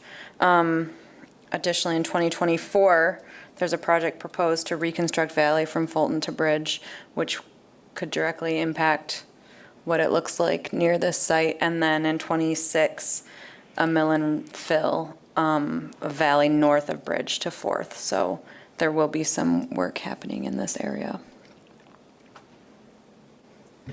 Yeah, there will be. At design team, we've recently had conversations about Garfield and what that looks like, because we're going to be tearing it up, and what does it look like being put back together. And there's a tension, healthy tension with engineering and planning right now, because there's a desire and need to reduce our impervious surface because of the cost of maintaining streets. And I was pushing back specifically on Garfield to say, like, I don't believe we should be losing parking, because parking is pretty critical here, and it's going to make future community master plan conversations about housing and density that much more difficult if we begin eliminating on-street parking that is currently there. And as I just stated by the statistics, fairly well used today, let alone in the future. If we're going to look for density, some of these higher volume corridors, like Garfield, might be logical places for the added density. And so the plans so far and the position of the planning department is that we really have to be careful about just not putting the streets back with the on-street parking, that we have to look at the bigger picture than just the cost of the infrastructure, hence the tension with engineering. I'm not opposed to the use at all. I think it's, in terms of the use, it's no different than what we approved across the street. I do think that there are some challenges that were raised by Mr. Carlberg and others compared to what we have across the street. So I'm not opposed to this. I don't want to deny it. I do think that maybe a couple more conversations need to be finalized before I'm 100% comfortable with it, though, because of the challenges that we see here. And so that could look like a table with time for John Ball area neighbors to weigh in, or at least engage some of the neighbors more intensely. I'm not actually concerned about the noise. I don't think that will be a problem, especially considering the adjacent neighbors wrote letters of support. But I think the parking is what's going to impact more folks here. And if you're able to finalize an agreement with the church, I think I'd be a lot more comfortable with this. And there are ways that, if it's concerns about overnight parking and things like that, there can be signage and towing and that sort of thing. There has to be some policing of the lot, I think, to make sure that they're comfortable with it. But it doesn't seem like it's something that's insurmountable. I just want to make sure that that's in place before I'm 100% behind this. Yeah, I agree, and I would like to see the requested trip generation report as well. Yeah, I'm not concerned about sound either. No amplified sound would be allowed, and there are plenty of, right? I guess that could be a condition. But there was nothing about amplified sound in the application that I read, so I would assume no amplified sound out there. And mitigation measures in place. So I'm not concerned about the use in that regard either. I would like to see more conversation about the parking and some solutions actually solidified as well. And engagement with John Ball's new neighbors. Yeah, I have serious concerns about the parking. I don't think the applicant has done their due diligence at this point for me to approve this. Given what we do know in terms of testimony, I want to see the trip generation, the information Kristen just shared on the record around parking uses existing today during the day is pretty significant in light of the expectation of needing whatever 80-some parking spaces to accommodate this use. And let's not forget, unless I'm totally wrong, we still did approve a use similar to this across the street.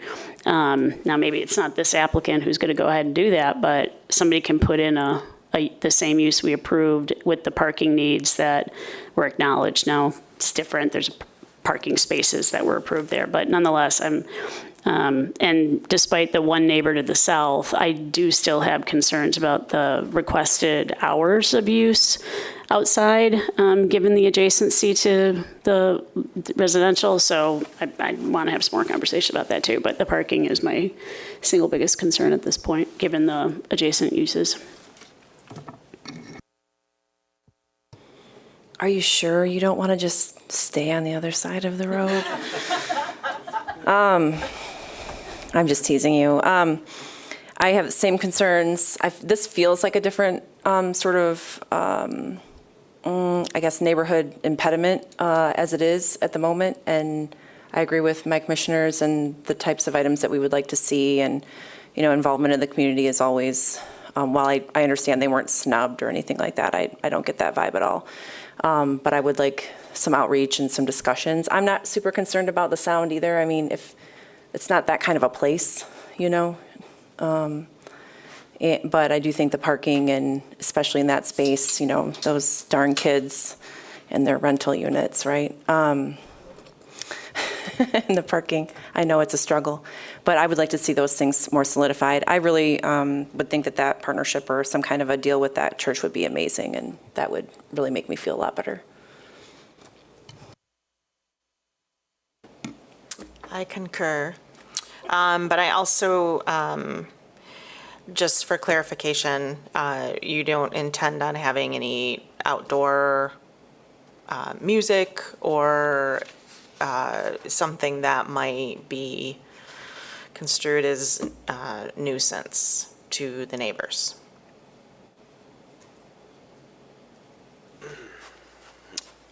Yeah, I don't know what the specifics were on the application in terms of outdoor entertainment. It sounds like we didn't have anything in there about amplified music. Is that the Well, I mean, will consensus? there be, a big speaker out there? Yeah, for that sure. everyone will be jamming to fish to Yeah. at 10 p.m.? Well, most people when they go out to a restaurant, they like to listen, to some sort of music. So, I guess, I don't know exactly what's being asked, but I can tell you we're typically the kind of place that's not having, huge, we're not a venue, so we might have somebody that's coming out and playing some nice music, something acoustic. Occasionally we've done some events to do some things later on in the evenings surrounding collaborations with other restaurants and chefs for some sort of late night summer kind of street food stuff, and occasionally we've had like a DJ or something like that, but that's, to be honest with you, that's the extent of what we do. We don't have big bands in, and we're not a venue, so I don't know if that answers the question or not, but yeah. Thank you. The Planning Commission would have the ability to differentiate between some acoustic music during the dinner time hour where it's accessory to the otherwise overall experience of being at the restaurant, and also limiting the hours. So if, I think it was 11 or 12 p.m., you could, because of its proximity to residential, you could say nothing past 10 p.m., for example, if you felt that the use itself might be okay, but the additional live entertainment or music would be a nuisance. Okay.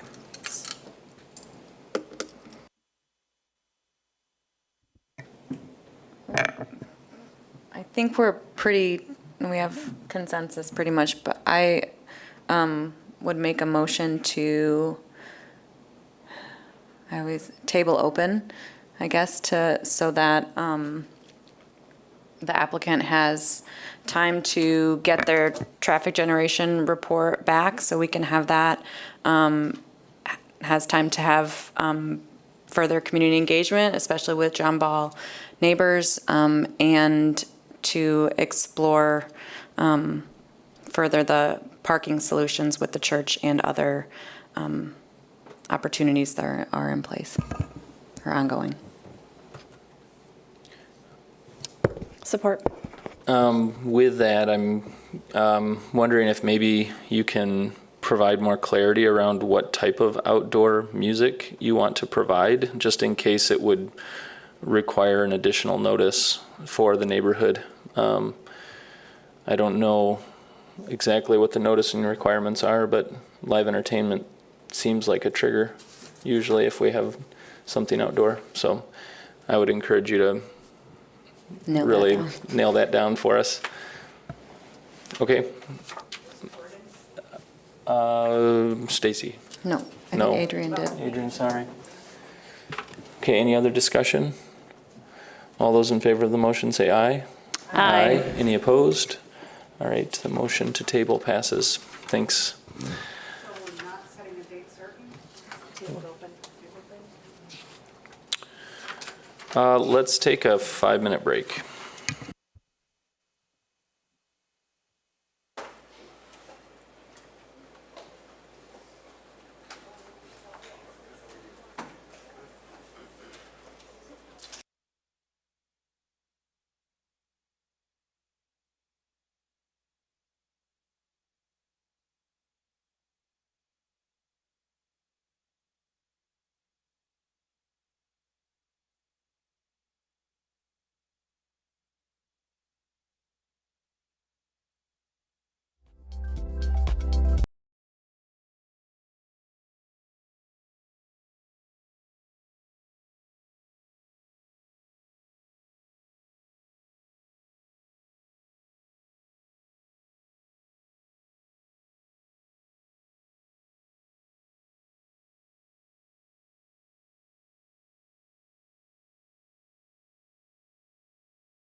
It's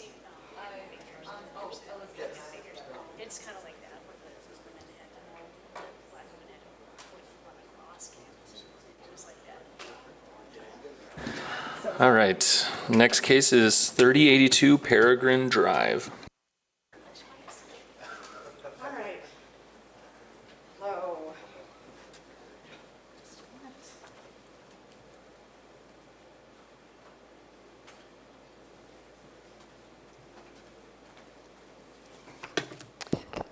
Okay, this item is the first of two items that are in the Celebration Planned Redevelopment District.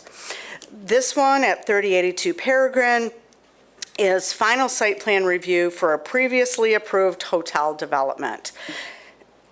On July 7th, 2020, the City Commission adopted a major amendment to the Celebration Village PRD, and that amendment incorporated a portion of the Peregrine PRD, which is to the north, to facilitate the construction of a 107 guest room hotel.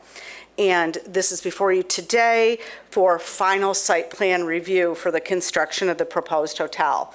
I can't remember who may or may not have been here, so I'll just do a quick overview. So the area that we're talking about is the Celebration PRD. Here's Celebration Cinema, the main building. We have Hopcat, and then the former Chili's building to the south. There's a car wash, and this site in blue is where the hotel is proposed. The northerly portion of this lot was part of Peregrine, the Peregrine development. It's a smaller PRD, but it was approved as a PRD. There's Peregrine Drive, which is a private drive, and there are several office. Oh no, there's an office building and then a mixed-use building that fronts on East Belt Line, and then an adult use and medical marijuana facility to the north. And then there's a yet undeveloped parcel on the property. So I'll just show you a couple of things about the PRD. Originally, a hotel was contemplated where I'm showing you on the slide here. There was a major amendment to move it over here, and that's where we are today. As you can see, that there were a number of amendments over the years, as this is not occurring right now. We don't have a retention basin there. But there was this major amendment to both Peregrine and Celebration to facilitate this development. This is showing us the subject site. And on July 7th, this is the ordinance of approval from that date. It contains the recommendations of the Planning Commission when the hotel project came to the Planning Commission. So today, under final site plan review, you're really looking at two here, okay? So that the final site plan shall return to the Planning Commission for approval and shall include pedestrian connectivity to both the Peregrine and Celebration developments, traffic circulation patterns including curb cuts and connectivity to both Peregrine and Celebration, potential shared parking, multimodal transportation uses or proposed uses, signage, and an overall development plan that includes both PRDs as they relate to one another. So the applicant has brought forth these plans with the exception of signage, which would need to come back at a later date. So today you are charged with looking at whether those conditions of approval, along with the site plan review standards, are met. These next group of slides are not what's being proposed. This is what went to Planning Commission and City Commission for approval. The developer, the ownership has changed. Originally, a Holiday Inn Express and Suites was proposed, and I just want to tell you a couple of things about the site that will be relevant to your consideration today. There is a bit of steep slope on the site on the west. Here on the south, you can see the Celebration parking lot, and there is a connecting drive to an existing parking lot. And that was an amendment, years ago to the Celebration development. This is the existing configuration. This connection is there, and the steep slopes are there. The Planning Commission gave preliminary approval to the site plan that you see here today. As proposed, the applicant would have needed a variance for encroachment into the steep slope. And that was a condition of approval, that you granted approval, but they would need that variance. They did seek a variance and were denied. So that project did not proceed. But as you can see, that project included that connecting drive that I mentioned. It did connect to an existing parking lot, but also continued on to Peregrine. There were 2 curb cuts on Peregrine, along with some parking off of Peregrine. And that this parking is consistent with the original Peregrine plan, which does have some shared parking along the Peregrine Drive there.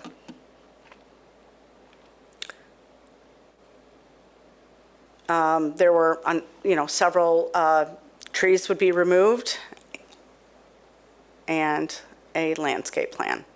These are the elevations, and there was really no discussion about the elevation. That was really deferred to final site plan review. Now on to the proposal. This is a Home 2 Suites by Hilton, an extended stay hotel with typical stays of 3 to 4 days. Upon exploration of this proposed use, we found that the use was substantially similar to what was originally approved as a regular hotel. Typical stays are actually, they're still under a week, and it's not really a long-term stay type hotel.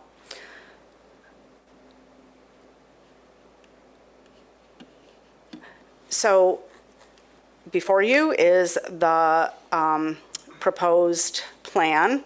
As you can see, the drive will continue on to Peregrine as previously proposed. There are 2 curb cuts. I think the most notable difference is the fact that there's no encroachment into the steep slope. So no variance would be needed. The result of the lack of encroachment into the steep slope is the reduction of on-site parking. The buildings are about the same size, and the parking layout is substantially the same, except for the area of the steep slope. So originally, 107 on-site parking spaces were proposed, and for requirement of 107. Each room requires 1 parking space. So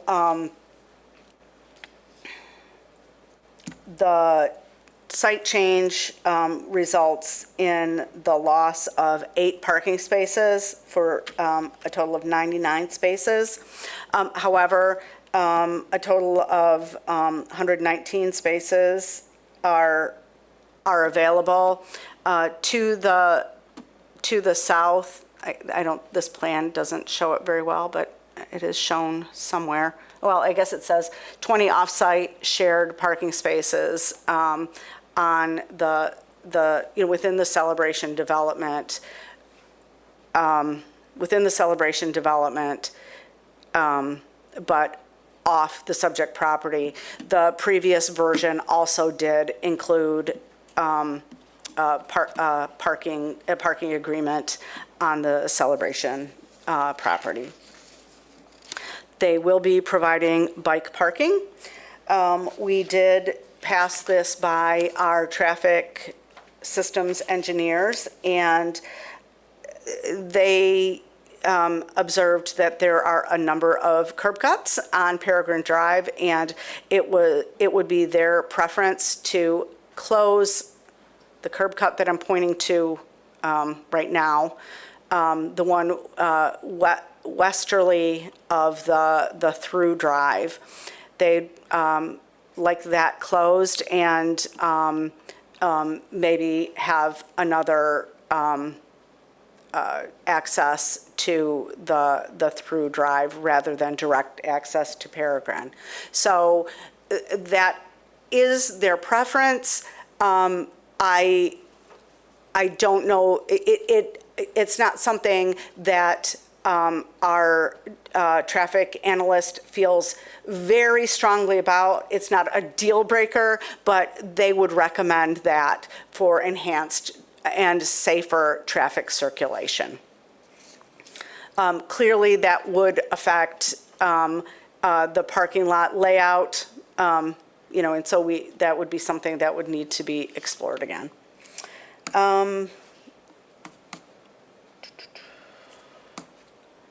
Relative to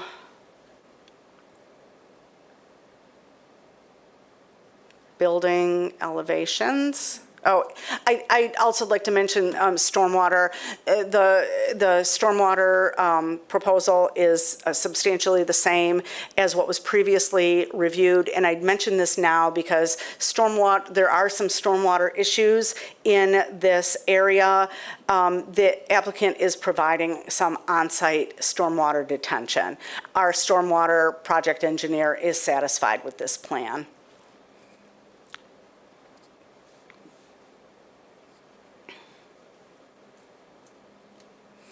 Relative to trees, pretty much the same trees that were proposed for removal in the preliminary site plan would be removed for this one.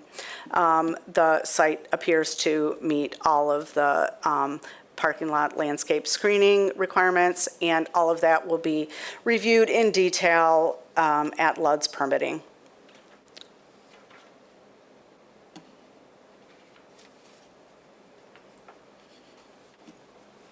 These are big files, it's taking a while. There we go. Okay, so relative to building elevations, they're substantially similar. 4-story building.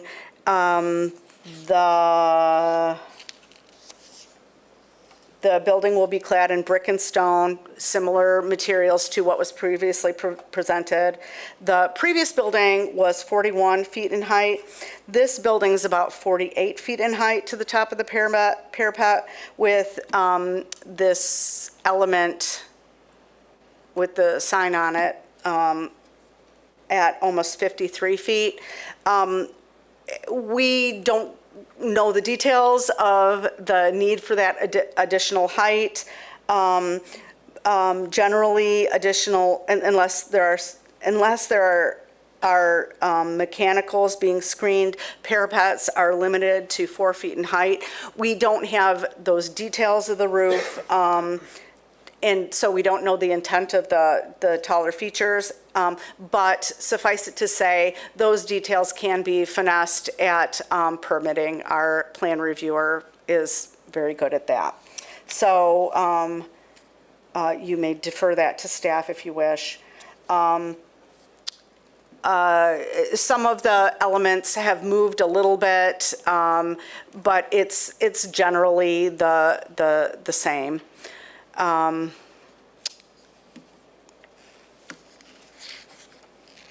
And I think that's all I have to say. So we're looking at consistency with the previous approval, conditions of approval, and the site plan review standards. Do you have any questions for me? Thanks, Elizabeth. Any questions? I have one question. So the plan that we approved last time included those 3 curb cuts. If we suggested, or if the applicant was amenable to closing one, would that substantially change the plan enough where it would have to like go back to city commission or anything? Okay. At that time, there was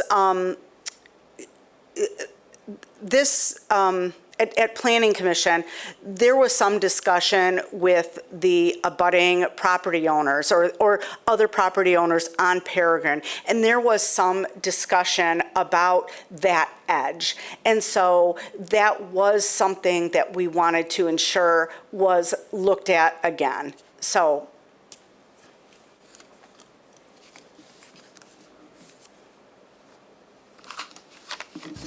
Any other questions? All right, thanks. I'll invite the applicant up to see if there are other details you'd like to share. Thank you very much, Mr. Chairman, members of the Planning Commission. My name is Andy Andre from Triumph Engineering, 10775 South Saginaw Street in Grand Blanc, Michigan. As Elizabeth did a great job in representing it, there's not really much of a material change in between the previous plan that that came before the Planning Commission and also City Commission as well as to what we're proposing today. But maybe the question might be exactly why did it change, okay? And part of the reason is if you look back at those approvals and you see July 7th of 2020, we're literally, you know, in the thralls of a pandemic, and the hospitality industry was one of the most hard hit of those industries, okay? And so the previous group that was there just could not make that project work. Okay, so that project morphed into what you see today.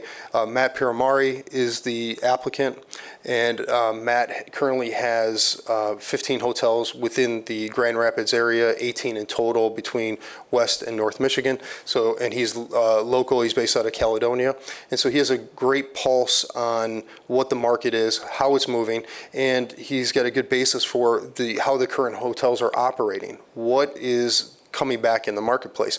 And one of the things that they're seeing in the current portfolio of projects that they have and properties they have is the extended stay. What exactly does that mean, right? Because you have what was considered, Holiday Inn Express was called a limited stay. It's continental breakfast. It's more of, you know, we're in for a day, 2 days, and we're moving on.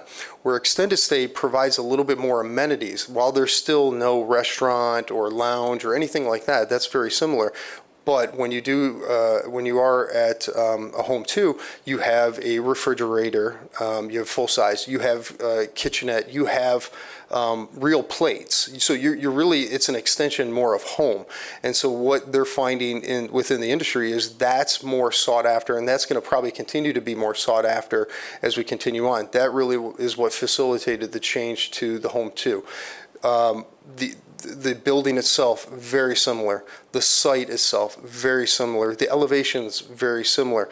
A couple of the points, you know, as we continue to take this footprint and this site and morph it a little bit, we did take into consideration, obviously, the steep slopes that we had previously, and we were denied a variance on that. So we started off actually with that, and we said we can't impact that. And so we reworked some of the site to do that, and it's a little bit more subtle. You kind of see it in the background, but that's really you know, one of the goals that we had.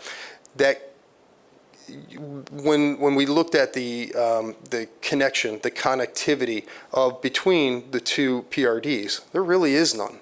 You're literally driving from Celebration through a parking lot of an office up to Peregrine. There was nothing.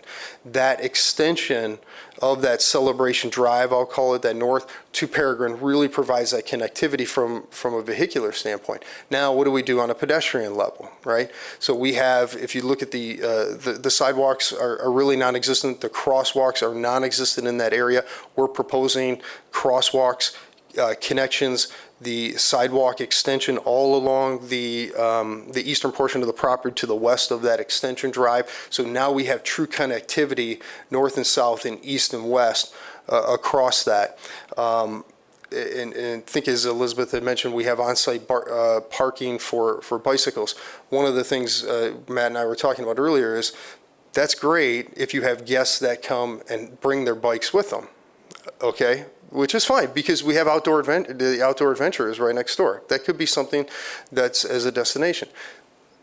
Matt will be providing bicycles. He'll have bicycles on property for available use by guests. If you're going to have the amenity, you got to offer it, and you have to have it there for him. So he's committed to doing that as well. The extensive amount of landscaping that you can see, we far exceed the green space requirements. I think 15% required. We're on the plus side by 22% over that. The tree canopy, it's really much kind of almost like a tundra right now, because it's probably been started, stopped, and was in that. So the amount of tree canopy that we're proposing, I think it's a 12% requirement. We're going to exceed that by 25%. So we're really,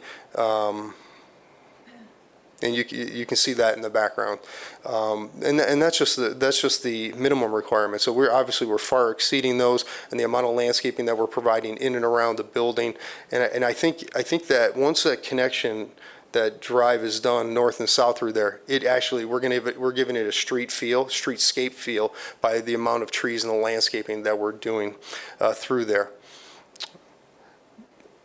We will have EV charging stations as well as part of it. That's something that's being incorporated in all of our projects as well. As she had mentioned, Elizabeth had mentioned the parking arrangement. So initially, we had more parking on property. That's what kind of facilitated the impact of the steep slopes. We reduced that down, brought it down, and Matt entered into an agreement with Celebration to have access to 20 parking spaces. They're really underutilized. If you're out there and you see it, they're really underutilized spaces on the northern portion of the property. To the south, we provided the sidewalk down connection again, so if we have anybody that parks there. And then we're also proposing to reconstruct, I believe it's 8 parking spaces on street along Peregrine. And I think if anybody was back at the preliminary stages, if you remember, we talked about this, the parking's actually facing the wrong way, and you can't actually pull into the parking. It was goofy. So we actually are going to propose to fix that by straightening it and bringing in 90-degree spaces, so they'll be true on-street parking. A couple items that were brought up about the building itself. So the building materially changed a little bit. The height, the couple of the items, if you can maybe go over to the elevation, the front elevation would be a good one.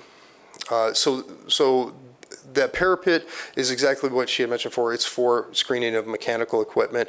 Where you see this, if we look at the east elevation, which is the front of it, is that's what the brand refers to as the beacon. Okay, that is a brand element that they incorporate in all the projects. That's kind of the signature of what Home 2 is. So behind that also is where we utilize that to screen the rooftop mechanical equipment. So all of that has a purpose there. And if I could touch on one last item, Elizabeth, if you can go to sheet C3.0, that's the site plan. I want to touch on the access that we talked about. While the drives are in the exact same location that to Peregrine that we had previously proposed, we did receive the comment that, could you look at possibly shuttering that eastern to the drive to the hotel and provide access coming off the north-south Celebration extension.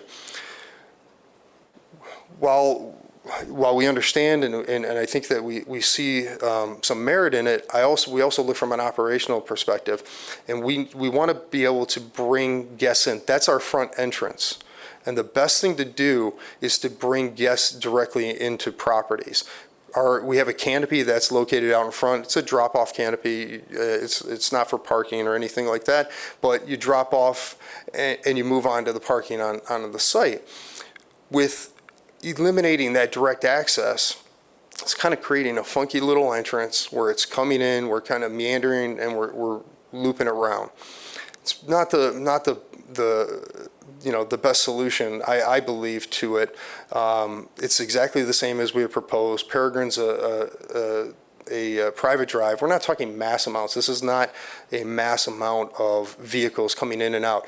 And when you look at a trip generation standpoint, actually extended stay hotels actually generate less traffic because people have those amenities local within the rooms, and that they tend to stay. So it's not a very transient nature of the business. So we're not generating lots of traffic. I think the uses across the street to the north will generate more traffic than we do. So while we understand it, and we also look at it from a life safety standpoint, we want to have direct access. Should a fire truck need to come in, and they're going to come in through Peregrine, we want them to have direct access and then full circulation around, rather than to have to maneuver and meander their way in. So from I think all those perspectives, we like the plan the way it is. So I think with that, we'd be happy to answer any questions that come up. Matt is here. Matt is the owner and applicant for the project, and we'd be happy to answer any questions. Thank you. Thanks. Any questions for the applicant?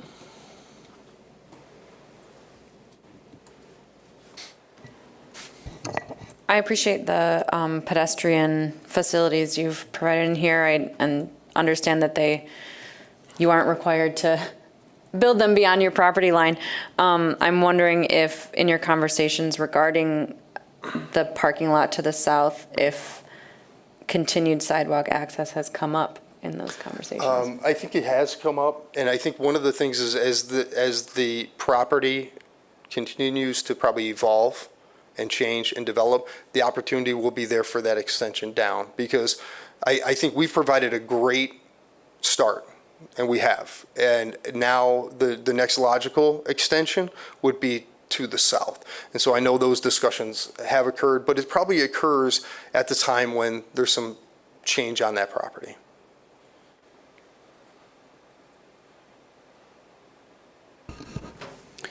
All right, if there's no other questions at this time, thank you. Thank you. We'll open up the public hearing. If you're here today on this case, please come forward, state your name, and share your thoughts with us.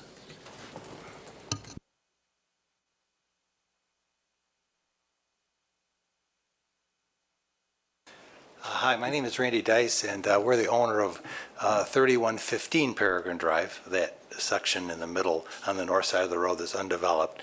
And we want to welcome our new neighbors. We're excited that they're going to be there.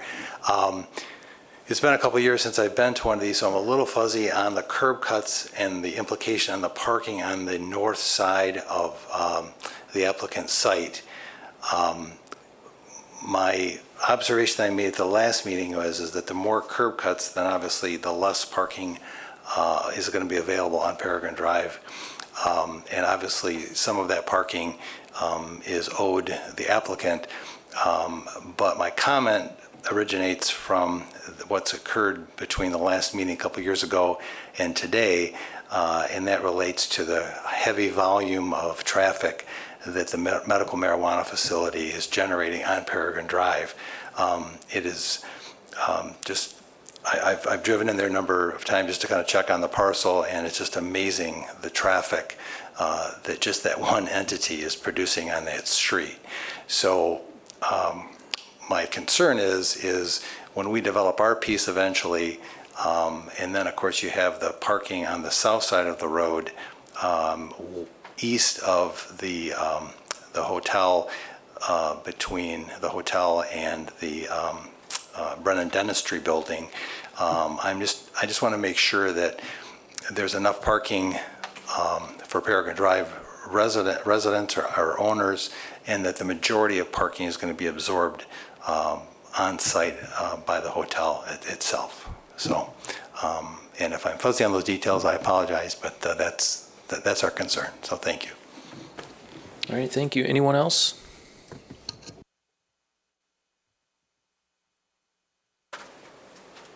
Hello. Hi, I'm Gwen Brennan, and I own the building to what would be the east. It's the kind of brown ski lodgy looking building that's been there for 20 years. So we have, years ago, we had owned the parcel where the hotel is going to be constructed, and we sold it to Celebration Cinema. And because of the way everything worked out, we had taken our back parking lot and connected it to the street as a convenience for us and also for Celebration, just a gentleman's agreement. And it's worked out fabulous until, maybe a year and a half ago when the dispensary came. Now, I'm going to close it. So it's, because I can. And we've had some extreme issues with the dispensary and traffic and speed. So I really want, we have young patients in our building with visual impairments that have been almost hit. There's been many assaults in our parking lot, a lot of kids, people using the marijuana in our parking lot. So I'm going to try to taper some of this off. And I really am protective over my parking lot, so I welcome my new neighbors, but my street will be closed and my parking lot will not be accessible to the hotel. I need those because once long ago, the City Commission asked me to put in those many parking spots when we originally built that building for my tenants. And they're not being utilized right this second because the people are coming back to work through COVID. So if your studies might have shown, hey, you got an empty parking lot there, well, that's not going to be the case very soon. So I guess that road, I just am a little unclear. I don't know if I can use this mouse here, but this is right here. That goes into my parking lot. Yeah. So I'm just going to put up some barricades there because I get a lot of kids coming through here, driving down here. And oh, by the way, are they going to take that stop sign out because they're just doing a drive-through pickup service on our private road for the dispensary? Is that going to end soon, or do we know anything about that? And will they start using their own parking spots instead of infringing on all of ours? That's another question. We've had a real bad problem with the situations, so I'm hoping thank you. I'm babbling. Thank you. All right, thank you. Anyone else on this case? All right, I'll close the public hearing, have the applicant up. If there's things you want to address, maybe while they're on their way up, can you talk about the operations of their neighbor? Can speak to a couple things. One, I heard a few questions about parking and whether adequate parking is being provided. So per the ordinance, the proposed hotel is satisfying the requirements. They would require 107 spaces. With this new site plan, there's 99 on-site spaces, but then there's also an agreement with Celebration for an additional 20 spaces on the Celebration property. So there should be adequate parking without heavily relying on any on-street parking. Regarding the cannabis operations, I know that there were some state modifications with the rules relative to drive curbside pickups and such that have since expired. I can certainly ask our cannabis manager to follow up to make sure that the operations, the business is operating per the plans of the Planning Commission.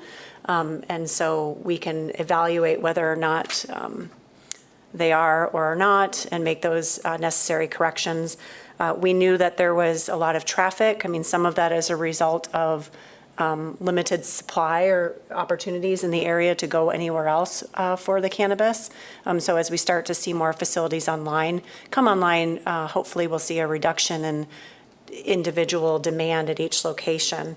And then again, with COVID and the implications it had to indoor sales, we know that had consequences to, in this case, Peregrine, that hopefully should resolve itself and we will follow up to make sure. All right, was there anything in the public hearing that you wanted to specifically mention? Yes, thank you, Mr. Chairman. I think as the planning director mentioned, we are self-contained, we have parking, so we're not relying, the 8 parking spaces that you see along Peregrine, those are really just a reestablishment of the existing parking that's there and just correcting it, really. So and as part of the parking calculations that we have, we're not relying on any of that as part of it. And one of the things, obviously, is we want to be good neighbors with that, and we could certainly, through operations, Matt can direct guests away from utilizing that. And really, guests like to park as close as they can to the hotel, and those are a little bit more remote. So I don't foresee our operations having any impact on the on-street parking. So those parking spaces really could be probably more utilized or allocated to the other uses in there. So I just did want to make a point of that. Thank you. All right, any questions for the applicant?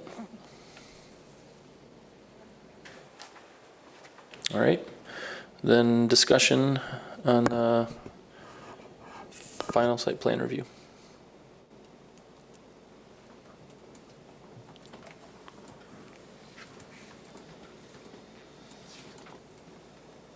I mean, I continue to be comfortable with the use, appreciate the applicant's changes to the site plan in order to deal with the denial of the waiver on the steep slopes. You know, I think the question of curb cuts onto Peregrine, the way Elizabeth talked about it sounds sort of like it wasn't a game changer, deal breaker. Can't remember the language you used, but you know, the applicant has requested to keep it as planned. I don't have a strong point of view one way or the other, but perhaps other commissioners with a stronger understanding of traffic engineering might, but I don't. So otherwise, I'm supportive of the request.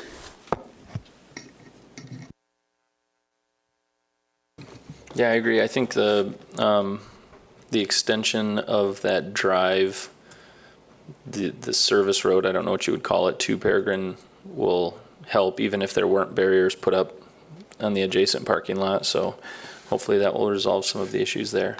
I'm supportive of the use, and I think it's fine.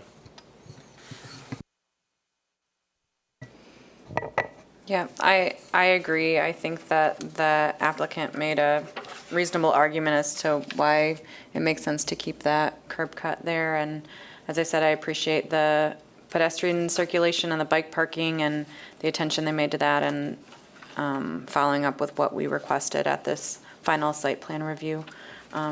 I'm happy to make a motion. All right. Did you have? I'm sorry, I just wanted to be clear. Regarding the connection, were you suggesting that the applicant should remove that connection to, I'm sorry, I didn't catch her name. No, she said she's putting up barricades. Barricades, so we don't want to require a closure of it, but just allow that, okay.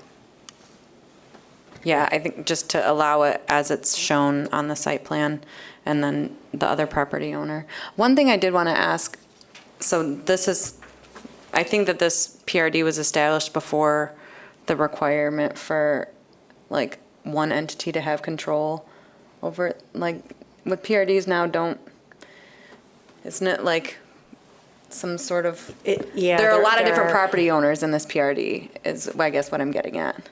I would surmise to say that I don't think the ordinance language was as strong at that time, where today, you're right, it has to be developed under unified control.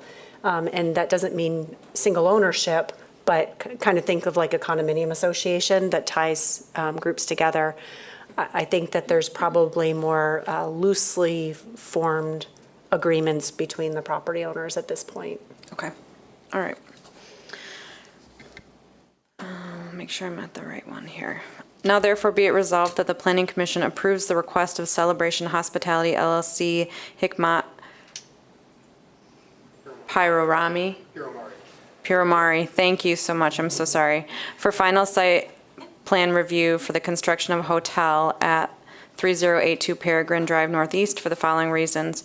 The proposed development will meet the purpose and intent of the master plan and zoning ordinance because it will reinforce and support the desired character for this area with the proposed use, site design, and building elements. The site is designed to comply with all provisions of the zoning ordinance because the final site layout is generally consistent with the approved plan. Safe, convenient, and well-defined vehicular and pedestrian circulation within and to and from the site will be provided. The proposed site will be developed so as not to impede the normal and orderly development or improvement of surrounding property for uses permitted by this chapter because the site has been designed to connect to existing streets and drives and will enhance circulation with the adjacent development. The layout associated with the new building accounts for the built environment on the surrounding properties. The building is provided with adequate means of ingress and egress by public streets and walkways because private cross-access easements over adjacent properties exist or will be provided.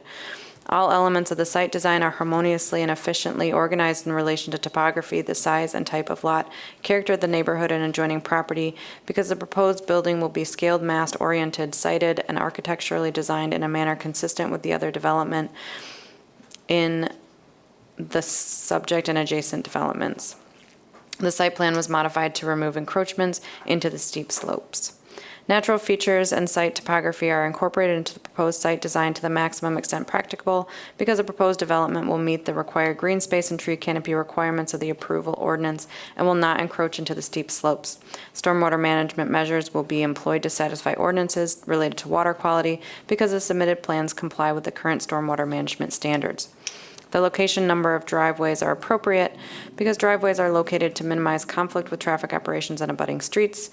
Safe, convenient, and well-defined vehicular, bicycle, and pedestrian circulation within and to and from the site is provided because the site access points and other elements are designed to promote safe and efficient movement within and to the site. Be it further resolved that the following conditions of approval shall apply to this project. One, that the application and plan submitted by the applicant and signed, these are not bolded on my sheet. Can I just say standard conditions set A, striking 5 and 7? Yes, you may. All right. Do we need to say anything regarding them, the building height or design, or can that just be fleshed out at permitting? I believe that can just be fleshed out at permitting. Great, then I'm done. Support. All right, we have motion and support. Any discussion? All those in favor of the motion say aye. Aye. Aye. Any opposed? All right, the motion passes. Thank you. The last case is 2135 East Beltline Ave, Northeast.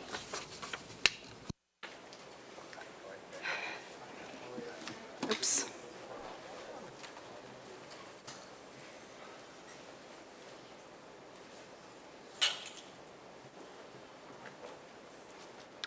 Okay, the second of the celebration requests. So this is a request that affects the property where the former Chili's was. And they're proposing to replace that single building with 2 buildings, and they're proposing a use that wasn't originally contemplated. So those are amendments to the planned redevelopment district. The subject property is located, fronts on the East Beltline. It's east of the cinema building. And I've included this slide where I'm showing you on the slide. This was the original location of the building. As you can see, it is close to the street, similar, like in line where the building that currently houses Starbucks is. There were amendments to the PRD early on that allowed the current configuration of this building and the building that currently houses Hopcat.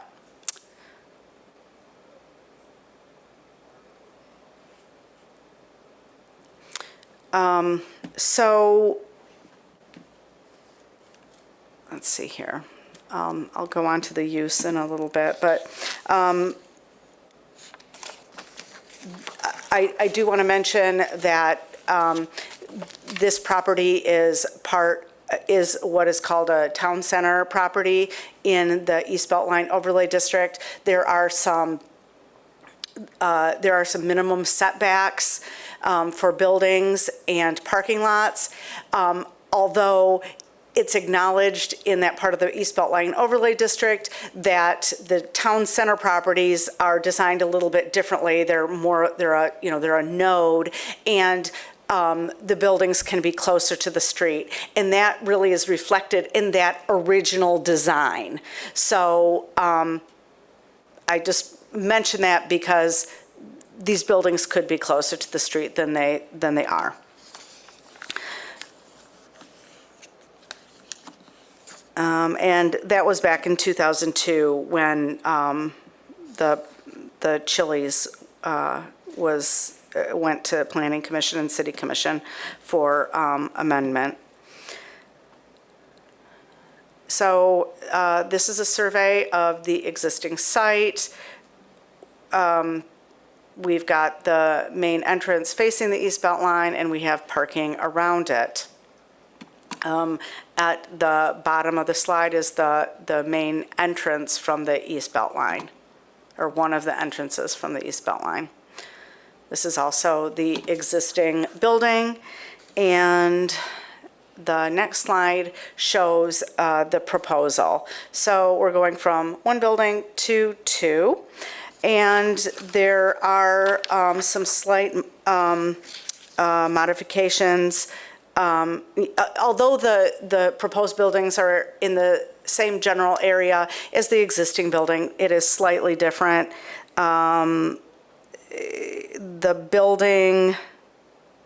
The proposed building is about 140 feet from the travel lane. That's what we do here on the East Beltline.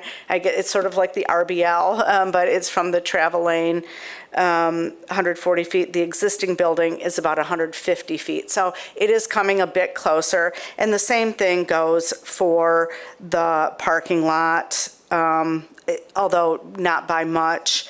The proposed parking lot's about 73 feet from the travel lane. The existing parking lot's about 76 feet. I do want to note that I don't know if it will even be visually noticeable, but that will mean that the northerly parking lot won't be lining up with the current or the proposed parking lot. So you can see they currently line up, and they'll be a little bit offset as this parking lot is proposed to be a smidge closer to the East Beltline. But in general, we have traffic circulation around the building that has been reviewed by our colleagues that are our traffic engineering colleagues.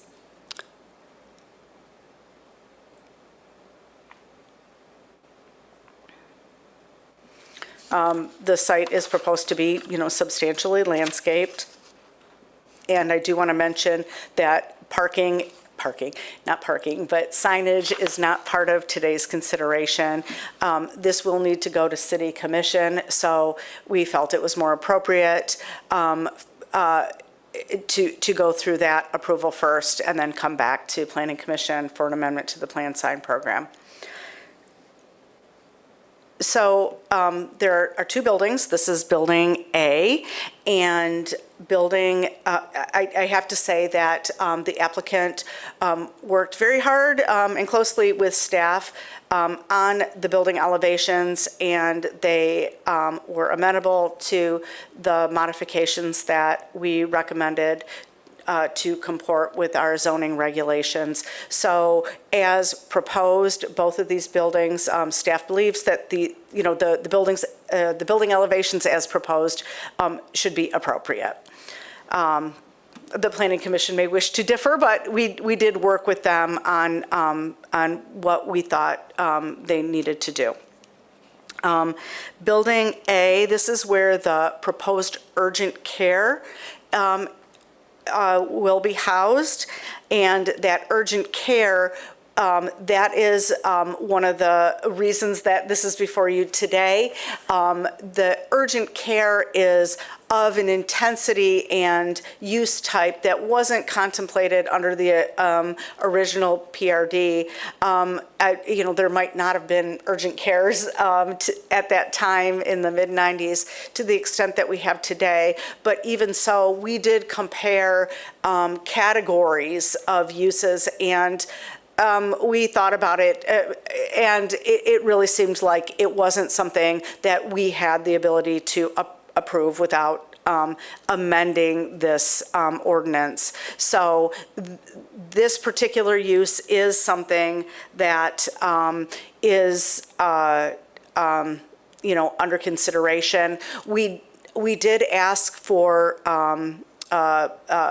traffic and parking demand study, and which has been reviewed by our traffic engineers. They concur with the findings, and it does not seem that there'll be a significant change in traffic or demand on this site with these uses. The building A will consist of brick veneer with ephes trim, an enhanced entryway feature. You can see that on the east elevation here, which will face the east belt line, is being proposed. That includes some additional height, and that can be permitted by the Planning Commission. It's something that's usually an administrative departure, but we would pass on to you since it's here, and so it would not need to be redone at a staff level. So this sort of additional height, enhanced entry feature is part of the approval today. The proposed building materials and design otherwise meets zoning ordinance standards. The primary building frontage contains 58% transparency. North and south contain 54% transparency, in the back of the building has no transparency. We did work with the applicant to add more high-quality design on the back of the building since it will be visible. I do want to point out there's some spandrel glass. I think I have it. Do I have it right here? Yeah, and that really has to do with it's because of the interior layout, and I'll defer to the applicant to talk about this in detail, but given that these are exam rooms, there's limited places for them to put the restrooms and things like that. So it is, I think they're the restrooms here. So they're spandrel glass rather than transparent glass. The next building is brick veneer and wood siding with ephes trim. Again, the applicant worked with staff to make modifications as requested. It will include this really cool fireplace and patio. So there's some significant outdoor seating. Outdoor seating here, along with some design elements. This was a rendering that it doesn't completely match up with the materials currently proposed, but it will give you an idea of what it might look like. This building, in addition to a Starbucks, will also house an additional user. So another tenant. So that portion of the building has transparency along the front, and turning the corner. The remainder doesn't include transparency. And that might be something the Planning Commission wants to talk about. It's a fairly small space, about 1,400 square feet. So there might be some limitations there, but that could be an element of discussion.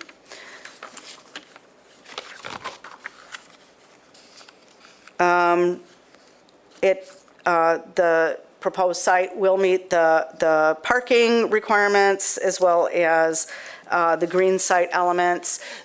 This will result in additional green space. And again, as I had mentioned in the previous item, stormwater and water quality is an issue in this area of town, and our stormwater project engineer did, find positive, that it was positive that there would be an increase in pervious area, and it will be reviewed in detail at LUD's permitting.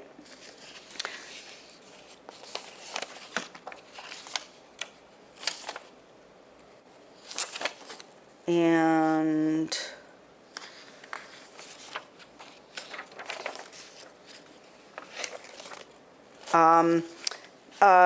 the applicant did reach out to NECA, the Northeast Community Action Association. I think I may or may not have updated the staff report about that. It was received sort of late, and but I did get an email from their representative, and they are supportive of this plan. Do you have any questions for me before I turn it over to the applicant? Any questions? All right, thanks, Elizabeth. I'll have the applicant up.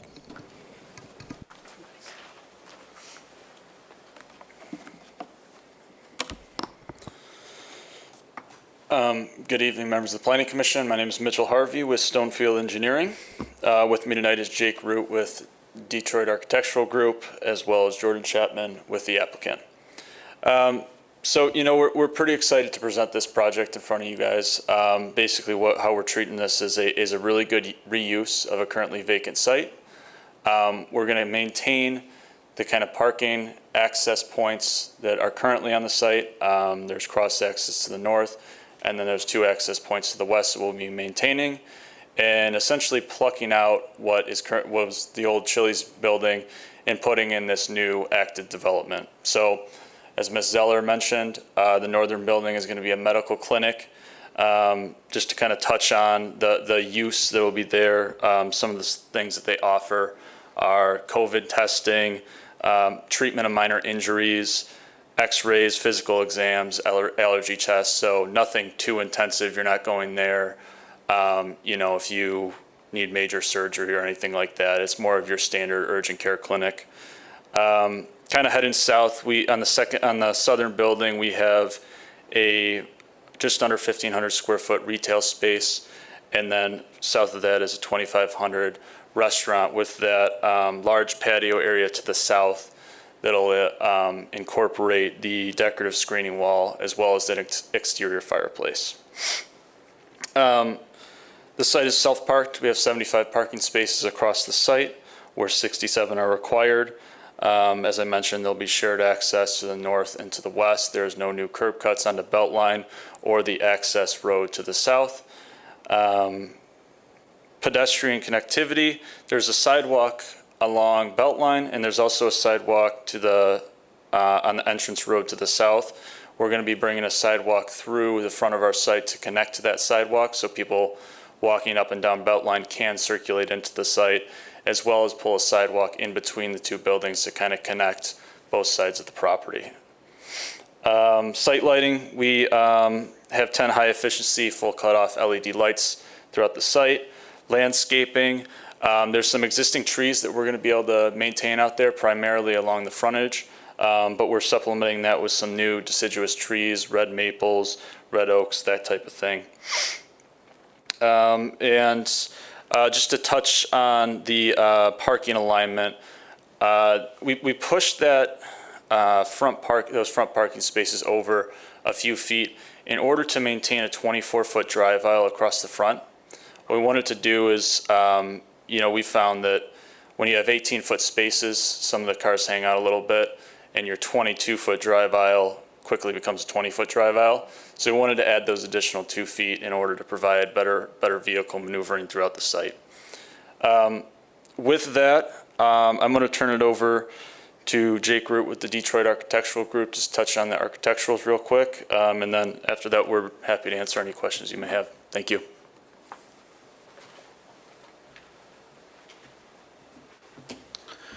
As Mitch stated, Jacob Root, Detroit Architectural Group, 1644 Ford Ave, Wyandotte, Michigan. We work closely with staff regarding the elevations of the building. I think that's what I'm here to mostly talk about. The 2 different buildings. If we go to A first, I think makes the most sense. So we used a lot of masonry and durable materials on this project. The other component here is the amount of spandrel glass. It's a function of the use inside the building. You got to put a bathroom somewhere, and the exam rooms, practically you can't have any clear glazing, anything into those. So we worked, like I said, with staff to come up with a design that we think is appropriate. Moving on to the next building. Here as well, previously we had a little bit more ephes on the building. We've definitely increased the amount of masonry, as well as the wood siding product, which is a composite material, very durable. The fireplace element is something that we're proud to include. With respect to the one tenant space that is at this point still speculative, we don't have a lot of glazing on that side. It's the courtyard side. Practically the other building's quite close to it. And we're likely to have somebody who needs a fair bit of back of house. So that glazing may have to go to spandrel anyway if we were to increase the amount. So with that, that's how we got to where we are. Thank you. All right, thank you. Commissioners, any questions for the applicant? No? Go ahead. Can you confirm the hours of operation for the urgent care, please? It is 8 a.m. to 8 p.m. I'm 90% sure, but it's not later than that. But it's not a 24-hour? It is not. It is not. Okay. I can confirm that. Okay. And then the other was, I was curious as to the material selection for the commercial building. It looks like there's stone veneer, 3 different brick colors, and 2 different ephes colors. And I'm just wondering whether there was a thought as to whether that could be too busy for a small building. And I'm not an architect, but I was just be helpful to understand your thoughts behind that. Certainly. So the one side of the building is most likely going to be a Starbucks, and that's their brand imagery, that materiality. We tend not to try to impose those materials on a future tenant. So this gives us a bit more flexibility with some neutral colors for them to then propose some brand identity as that moves forward once it gets realized. The other building, not the Starbucks building. Okay. Oh, that's the urgent care building. I said commercial, didn't I? I'm sorry. The one that Elizabeth has on the screen now, that's the one I was asking about. I'm sorry. Okay. And this is a single user building where we keep the brand image of a well now on the front side as well as the 2 sides, and then just wrap the materials around the remainder of the building. The elevated portions are there to screen the 3 rooftop units that you can see. This particular brand has these colors as a component of their nationwide profile. So the need for the 3 brick colors, for example, is derived from their corporate identity? Correct. I see. That's their look. And we have a number of these up throughout the Midwest and the East, so. Okay, thank you. Any other questions? Okay, I'll open up the public hearing and close the public hearing. Any other discussion, commissioners? My goodness. Concerns?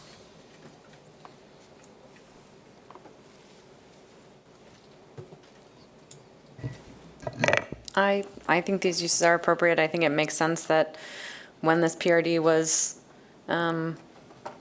established urgent cares weren't really a thing, so, but I think the use here is appropriate, and the retail and coffee uses are also appropriate, although I don't know what's going to happen to the space where the Starbucks currently, but that's not what we're considering today, so I'm good with it. Yeah, I agree. I think the use is appropriate and comfortable with the plans. If there aren't any other comments or concerns, I'm happy to make a motion. Kristen, anything from staff? You're good? All right, now therefore be it resolved that the Planning Commission recommends to the City Commission approval of the request of Grand Rapids Retail Management 2 LLC for major amendment to the approved Celebration Village redevelopment district to facilitate the demolition of an existing building and the construction of 2 new buildings, one of which is proposed to be an urgent care facility for the following reasons. The mix of uses, density of development, and the design of the proposed PRD are consistent with the master plan and purpose and intent of the zoning ordinance because the proposed site plan is consistent with the Northeast Beltline Overlay District. The project is located in the sub-regional center, intended to serve a specific area of the city as well as areas outside the city along a major travel corridor. The proposed development will support the desired future character of the neighborhood.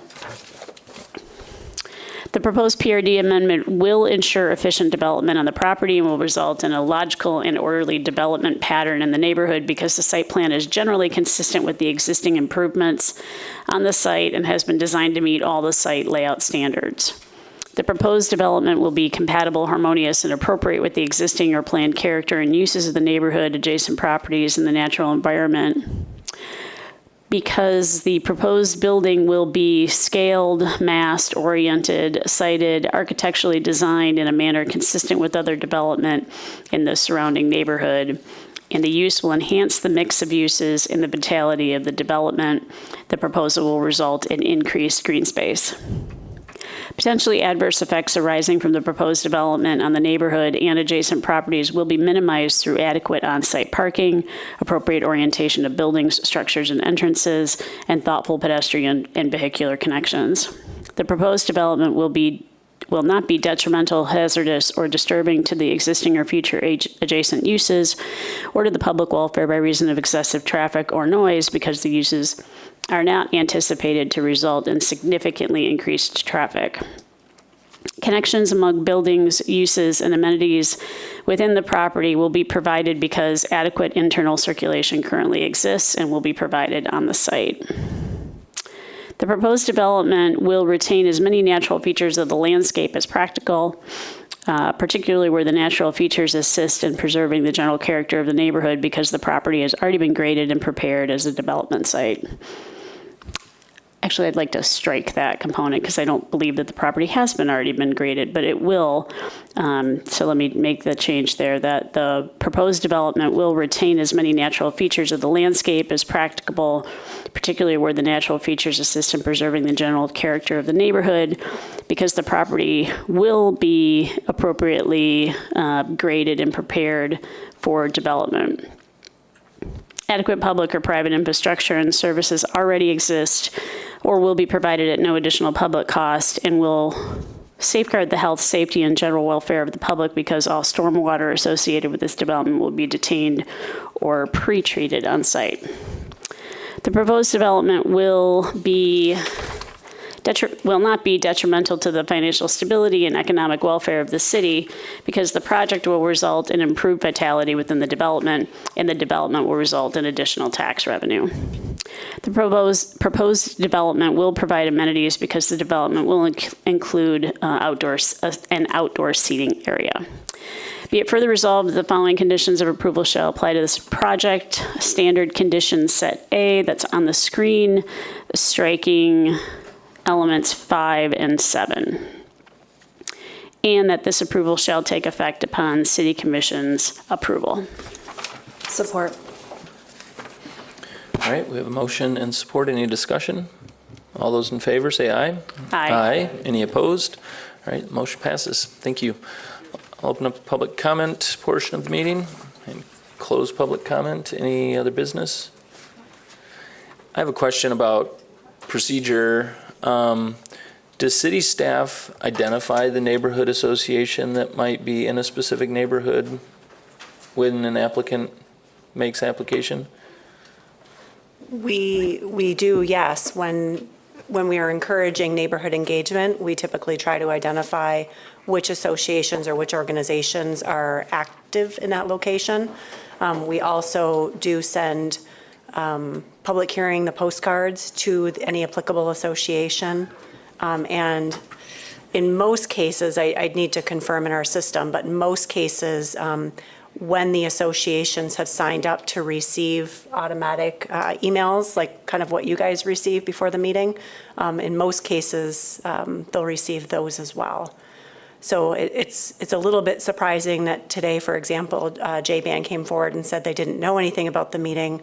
But that said, I can't be accountable to the post office, and so I can't say for certain.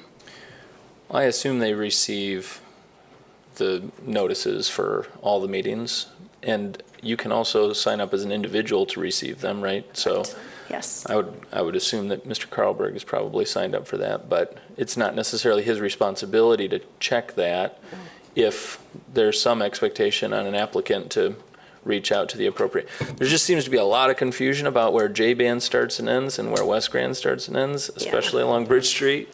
And well, the maps, I mean, there's always this tension about who declares the boundaries of their organization, and whether or not they're funded by CBDG and whether that has impacts on the boundary line. In this particular case, our maps do show that the south side of Bridge Street is J-Ban, the north side is West Grand. And so, we always have to be careful that although we greatly appreciate the time and energy of the organizations, we don't have the ability to prioritize them above any other citizen comment. Is that fair to say, Amber? Yes, please. Yeah. And so they don't receive special treatment or consideration in terms of your review. That said, we always do encourage authentic neighborhood engagement with the neighborhood, not necessarily always the specific association. Yep. Okay. Can I follow up on that? What about the neighborhood plans? So, Yep. like going back years to the Brickyard plan up in Midtown. We're not really, I have the understanding that many of those plans were worked into the master plan. So Yep. we're covered under that. Yes, so we do, as part of our process, we do make sure that we look to see whether the particular property is within a sub-area plan. If it is, then in this case, Elizabeth's responsibility is to make sure she reviews that plan in accordance with the adopted area-specific plan. So, but there's absolutely layers. In this particular case, it shows in the J-Ban Neighborhood Association, but it's also within, because it's on Bridge Street, it's also within the West Side Corridor Improvement Authority. Yes. So there's layers. Okay. Anything else? All right, we're adjourned. Thanks.